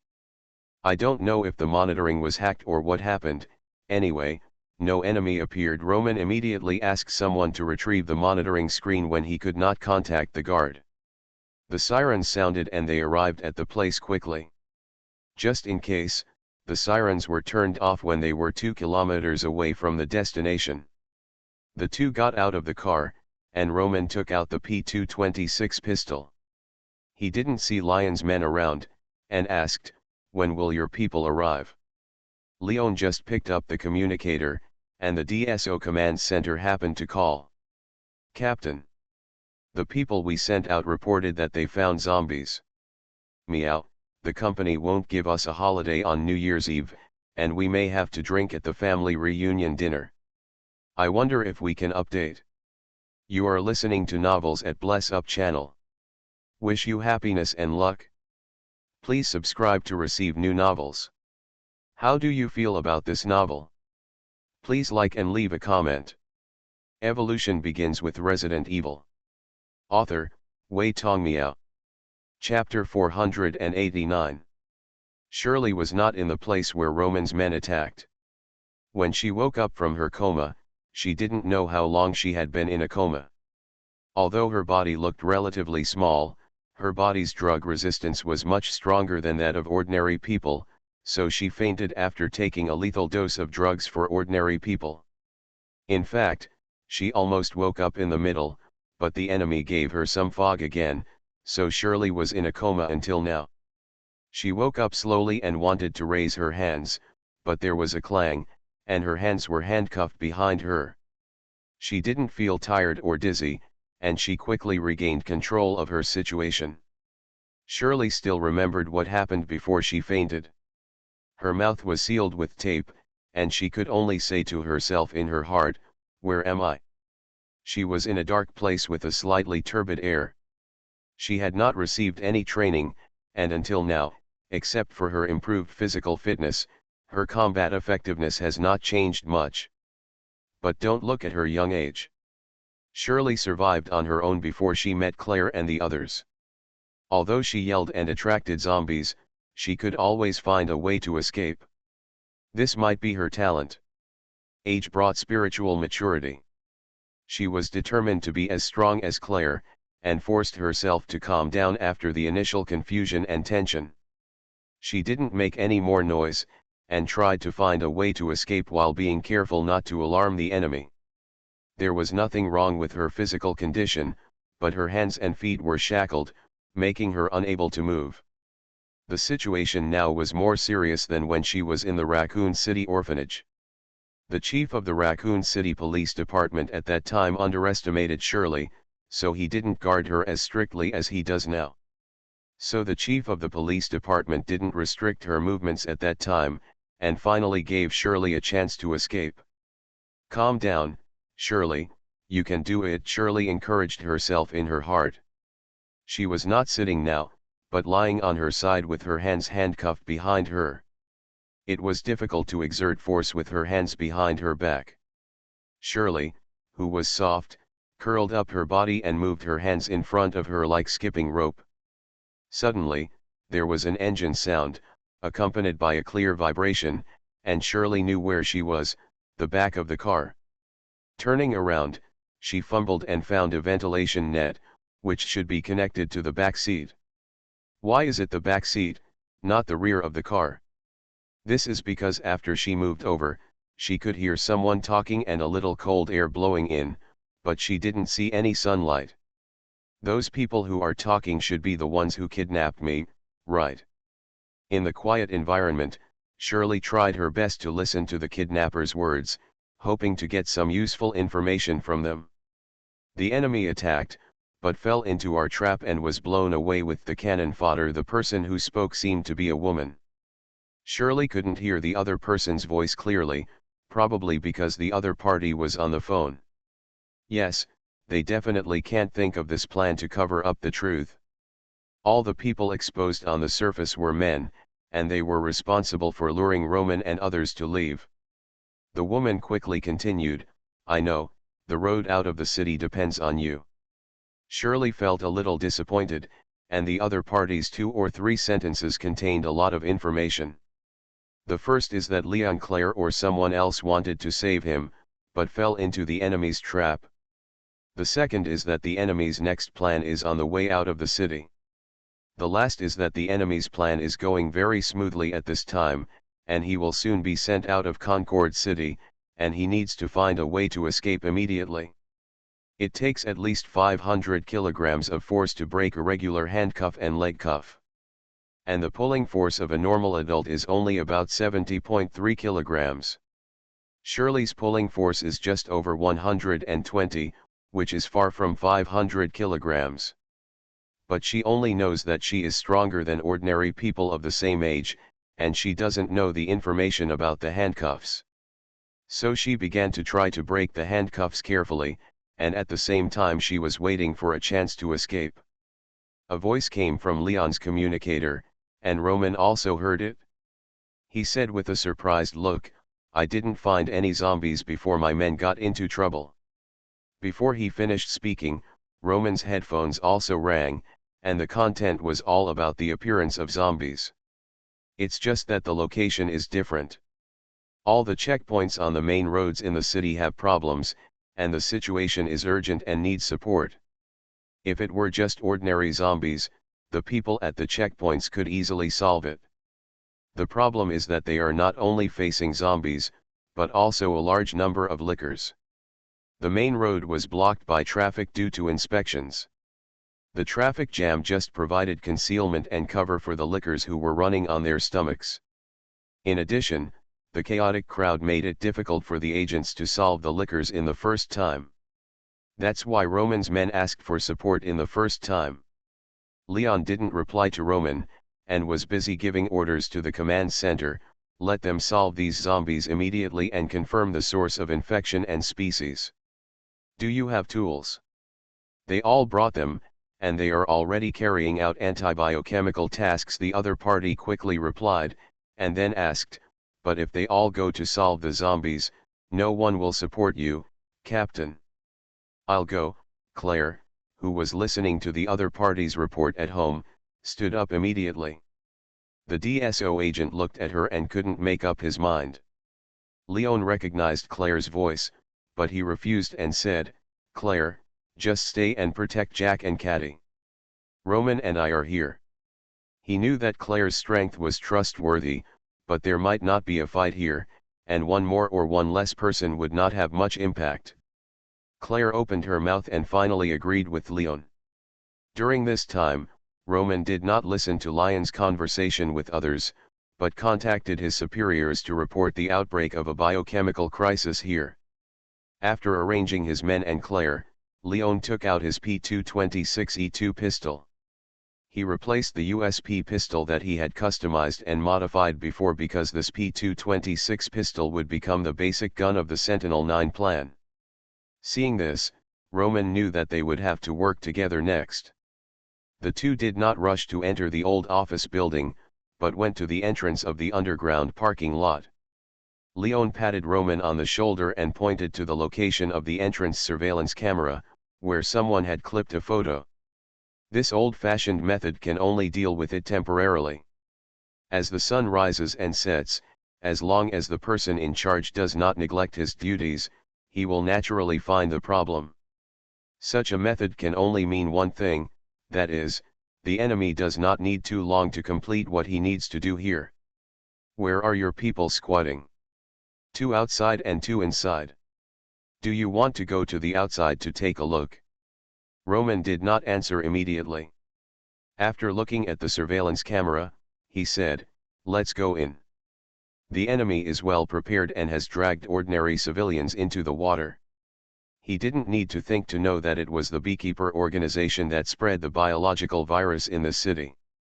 The enemy's purpose is naturally to disrupt their vision and then use the chaos to transport Shirley out.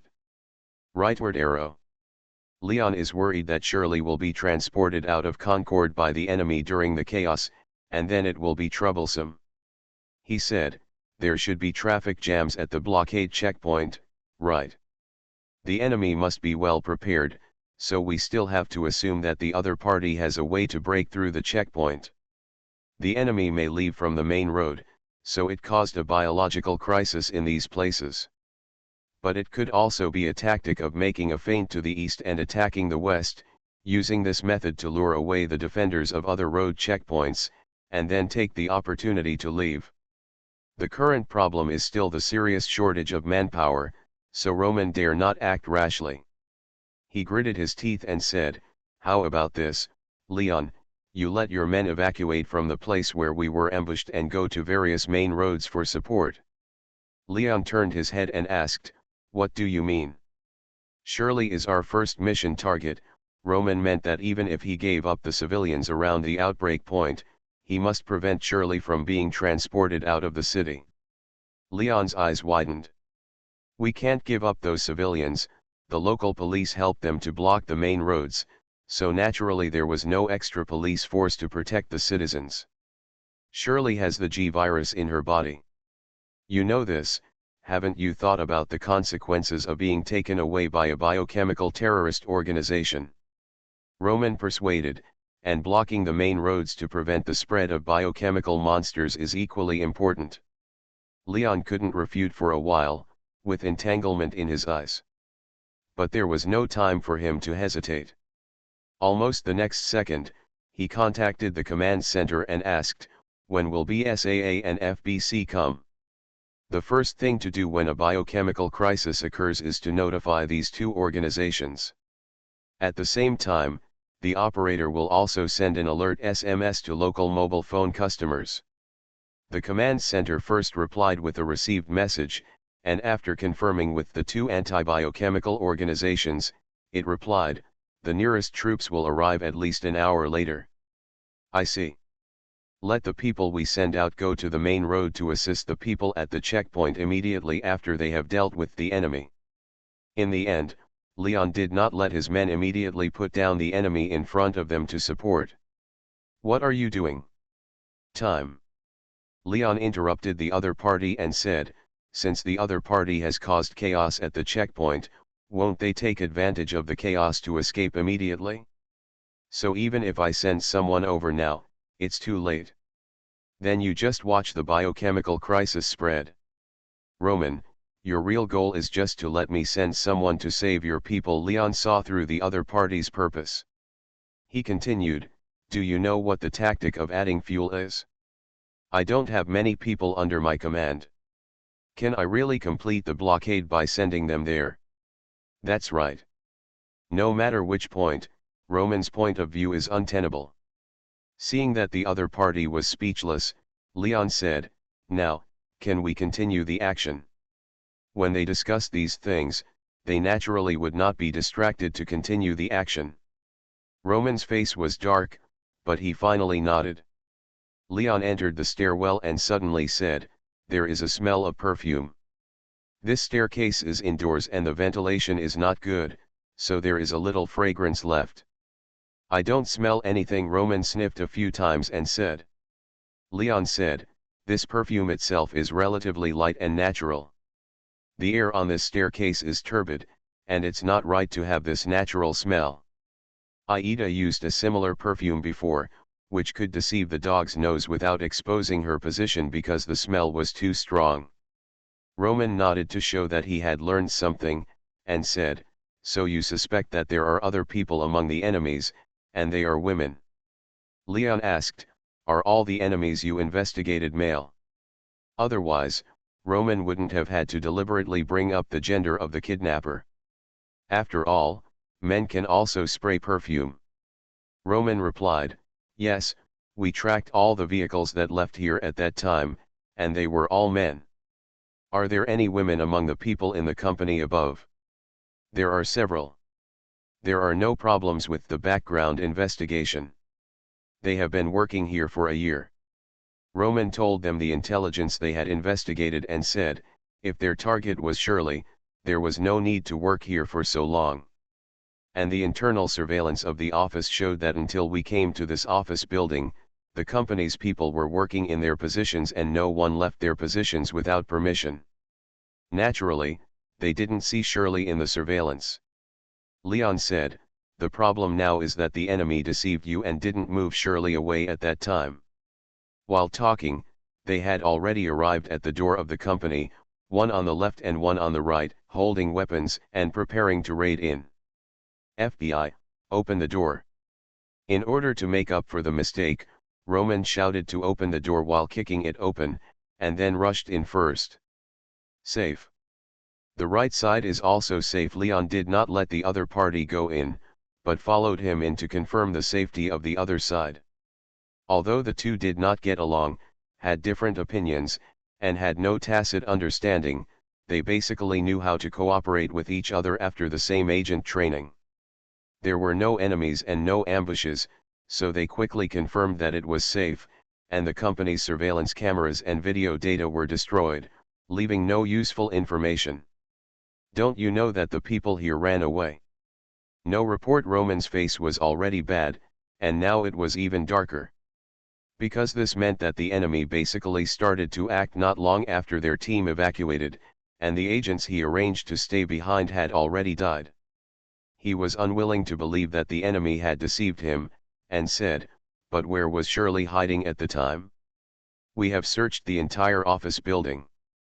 This office building is only 4 stories high, not counting the rooftop, and more than 30 of them quickly checked it.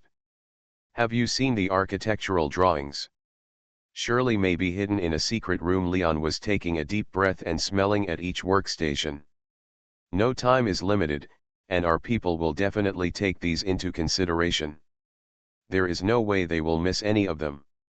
Leon did not answer immediately, but sniffed hard on the chair at the same workstation several times and said, "Found it.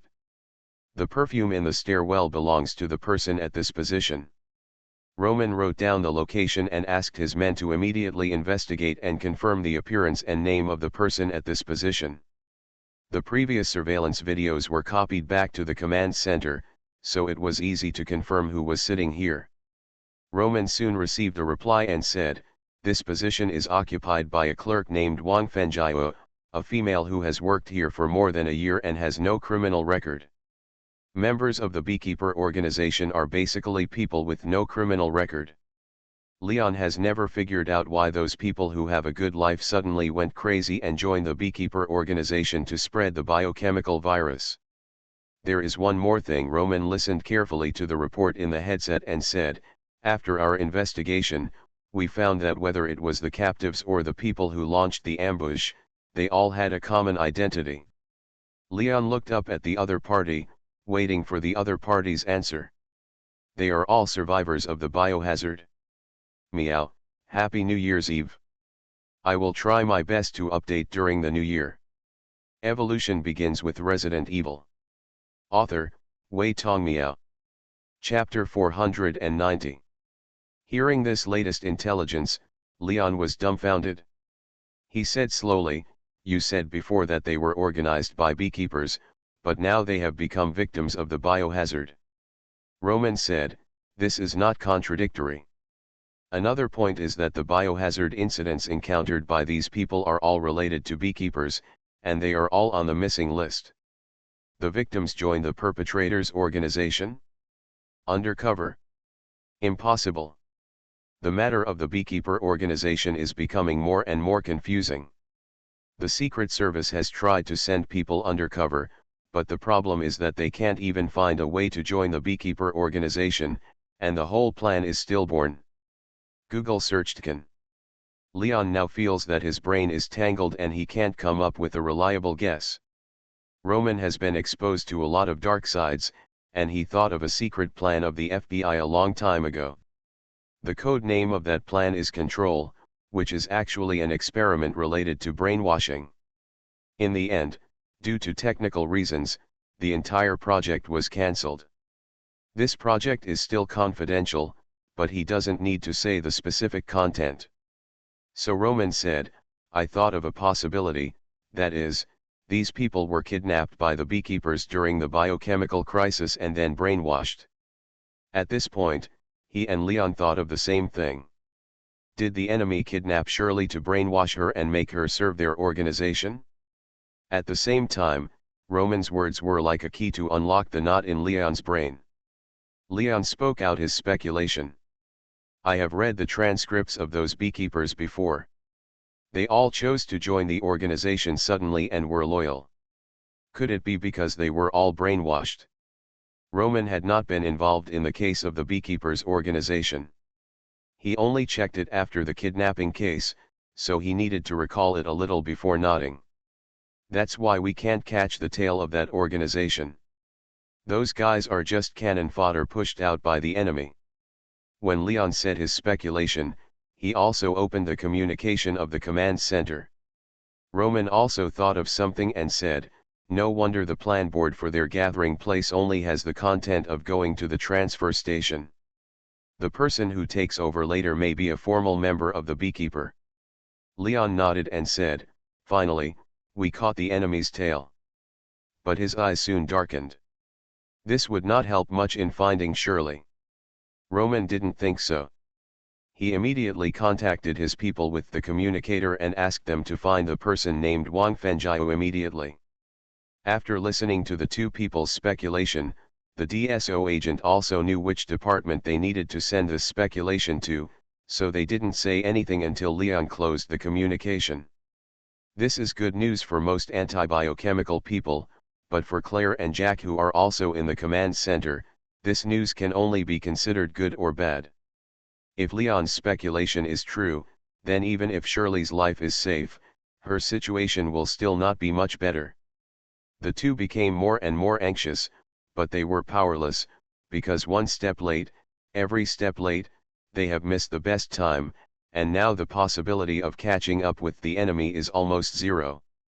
After leaving the main road of Concord, there were no surveillance cameras along the way, and the enemy was free to fly. Jack suddenly looked up and said to Claire, "Sister Claire, let's go for a gamble." Claire, who was covering her face, raised her head, her eyes slightly red, but her tears did not flow out. She still had hope. Hearing the other party's words, she said in a trembling voice, "What to bet on?" Jack walked to the mobile whiteboard with the Concord map and said, "Let's bet on which road the enemy will take Shirley out of the city." He had been thinking about what Leon and Roman thought of, and he also thought of some of the things that the enemy thought of, and the enemy took advantage of the chaos at the checkpoint to escape from Concord City. He was powerless, but he felt that Claire still had a chance to rescue Shirley. Claire did not think about the probability of winning the gamble here, and rekindled her fighting spirit.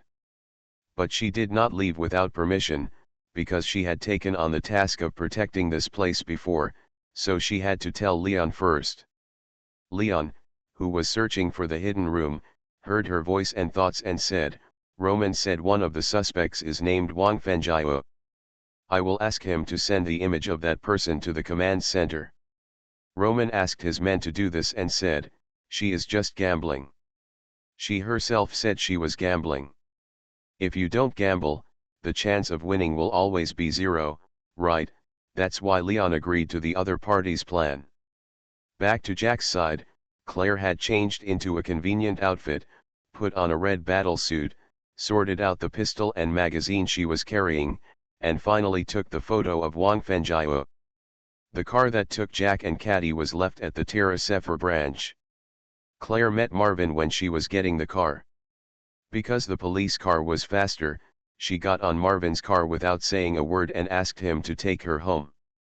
So now there is only one motorcycle left at home, which was given to her by Chris after the Raccoon City incident. Jack didn't yell to go with him. He knew his mother would not agree, so he said nothing and prepared to send Claire off. Katie saw through Jack's thoughts at a glance. She also wanted Jack to take the gamble himself, otherwise he would regret it for the rest of his life if Shirley could not be saved. But she couldn't say it, she didn't want Jack to be in danger. Katie couldn't help but think of one thing: if Wusong was here, he would definitely be able to solve this incident.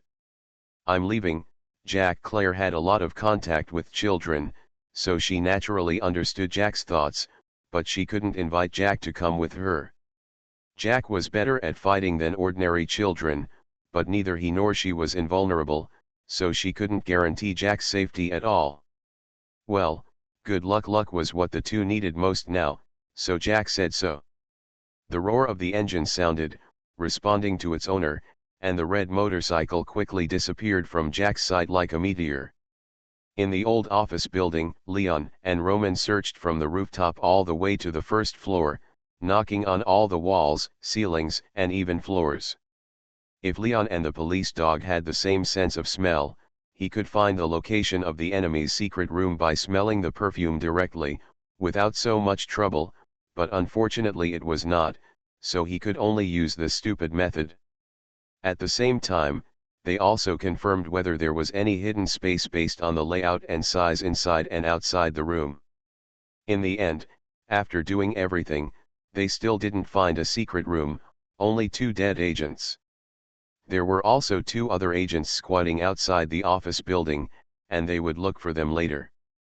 Roman lost his patience and questioned Lyon's guess. Leon said nothing, and walked down the stairs to the underground parking lot before saying, "Originally, I thought the kidnappers sent Shirley to the office building above to hide. But there is another possibility, that is, Shirley is hiding in the parking lot, and Wang Fenjiao can drive Shirley away directly after coming down from above." "We have checked all the cars in the parking lot," Roman replied unhappily, and the other party always questioned his professional level. "I know, I didn't say it was hidden in the car," Leon said. "The parking lot surveillance was blocked by photos to block the cars entering and leaving the parking lot, so the car that came in may have come in later." Leon walked to one of the load-bearing columns in the underground parking lot. "This column is much thicker than ordinary columns. If you want to hide people, this is the best choice. There is a huge exit sign on the selected load-bearing column, which is fixed with screws." He didn't pay attention to it before, but now with some thoughts, he felt that there was something wrong with the existence of this sign. This underground parking lot is not big, with a capacity of only 20 to 30 cars. With only one entrance and exit, there is no need to make such an obvious and huge exit sign. Wouldn't it be better to write directly on the wall? Leon went up and twisted the nut, which was very easy. The installer must have not tightened it. Roman didn't say anything more and went to help. Halfway through, the two found that there was a large space behind the sign. Leon threw the sign aside and looked into the load-bearing column. The inside of the column was more than half dug out. Although Shirley was close to adulthood, she was still relatively thin and small overall. It was more than enough for her to curl up and fit in. Leon looked at the empty hole and said sullenly, "This is it?" Roman nodded, but now he was a little scared and broke out in a cold sweat. If the enemy had installed an explosive trap in this hole like other ambush points, the two of them would have died. Fortunately, he was safe, so he didn't say anything about it. But Roman's problem now was that their people didn't search carefully and missed the best rescue opportunity. We'll talk about this later. After the two reported their respective affairs to the command center, they checked the parking lot again and left the old office building together. There is a small town called Bethlehem dozens of kilometers southeast of Concord City. It has a small population of only tens of thousands of people. The quiet town welcomed a special guest tonight. He is 183 centimeters tall, has a pair of gray-blue eyes, is thin, has a sharp face, and looks alert and decisive. The man got out of the car, holding an unlit pipe in one hand and a cane in the other. He was a little lame, but with the help of the cane, he took every step very steadily. This man's name is Holmes Watson, another clone created by Luo Guang. In order to fly directly to the vicinity of Concord, he hired a private plane, but because of the route problem, he could only stop at a small airport far away from Concord, so the clone needed to change to a car to go to the destination. The town of Bethlehem is still some distance away from Concord City. He got off the car not to be lazy, but to refuel the car. This self-service gas station is right on the roadside. It only has 2 gas pumps, no small shop, and no one is guarding it. I put in the coin to refuel myself. While waiting, another car drove in. The person who got off the car was Wang Fenjiao, who Leon and Roman were tracking down. Her clothes and makeup were mature, and she looked like an elite woman from the appearance to the temperament. The other party noticed the gaze of Holmes's clone, but ignored it.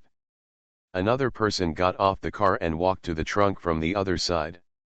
Wang Fenjiao turned her head and said to her, "Don't go yet." She spoke in Chinese, and then she gave the other party a look.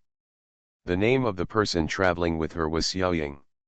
She moved her eyes slightly, looked at the position of the clone with her peripheral vision, and nodded. But she did not stop walking, and walked around the rear of the car to Wang Fenjiao. Wang Fenjiao whispered, "Wait for me here, I'll go and check on the other party." Okay, Xiaoying nodded, thinking about how many points she could get after this mission. Wang Fenjiao took some change from her pocket and went to find Holmes. She switched to English and asked, "Sir, how do I use the self-service gas station? This is our first time traveling far away and we have no experience." Hearing what the other party said, Holmes' clone did not rush to answer. He first held the pipe in his mouth, then put the gas gun back, and then closed the gas port, and finally said, "Put the money in, take out the gas gun to refuel, and then put it back." The specific operation. Wang Fenjiao put in the change according to the other party's words, unlocked the gas gun and held it in the air, looking at a loss. The clone supported himself with a cane and went over to take the gas gun, with his back to Wang Fenjiao, and Xiaoying was also on the side, watching the clone's operation with curiosity. Before Holmes inserted the gas gun into the gas port, Wang Fenjiao's hand appeared like a magician with a telescopic stick, and directly hit the back of the clone's head. As if he had eyes on the back of his head, Luo Guang controlled his clone to hide away from Xiaoying, and at the same time he pulled the switch of the oil gun in his hand towards Xiaoying. Gasoline sprayed towards Xiaoying, so she dared not shoot rashly with the pistol hidden in her arms. The distance between the two sides was very close, so she could only retreat with all her strength and dodge as much as she could. "Don't shoot, idiot," Wang Fenjiao cursed angrily. Shooting at a gas station might not necessarily cause an explosion, but it was still very dangerous. As she spoke, she attacked the clone from the side. The cane in Holmes' hand was longer, and Luo Guang used it as a rapier to easily block the enemy's telescopic stick attack. Xiaoying took off her coat directly, revealing the sleeveless vest inside.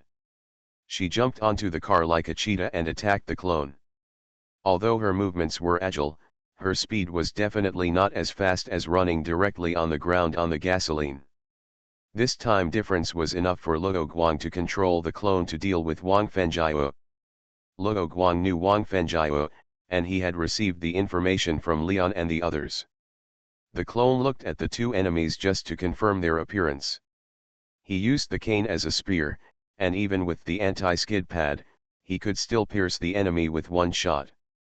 But he suddenly accelerated, and the enemy also accelerated to avoid the attack. Oh, Luo Guang was slightly surprised. The opponent was not an ordinary person. Xiaoying kicked over, and was caught by the clone's ankle, and then thrown towards Wang Fengjiao with the force. Idiot, Wang Fengjiao cursed and bent down to avoid the flying teammates. You lost. A voice came lightly into Wang Fengjiao, but she could no longer respond. She rolled her eyes and fainted. The Holmes clone was already standing behind her, grabbed Xiaoying's feet again, and knocked her out.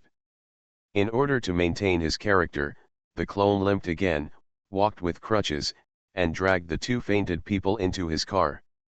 By the way, the pipe in the clone's mouth never fell out. Also, the girl who was sprayed with gasoline by him had her jeans and running shoes stained with gasoline, so she took them off for safety. The clone tied the two people tightly, took the keychain from one of them, and came to the other's car again. Although Xiaoying made a fake move, it couldn't fool the experienced Luo Guang, who was heading for the trunk from the beginning. Luo Guang inserted the key and opened the trunk, and saw Shirley with her hands and feet cuffed. It's really easy to get it. Meow, Happy New Year.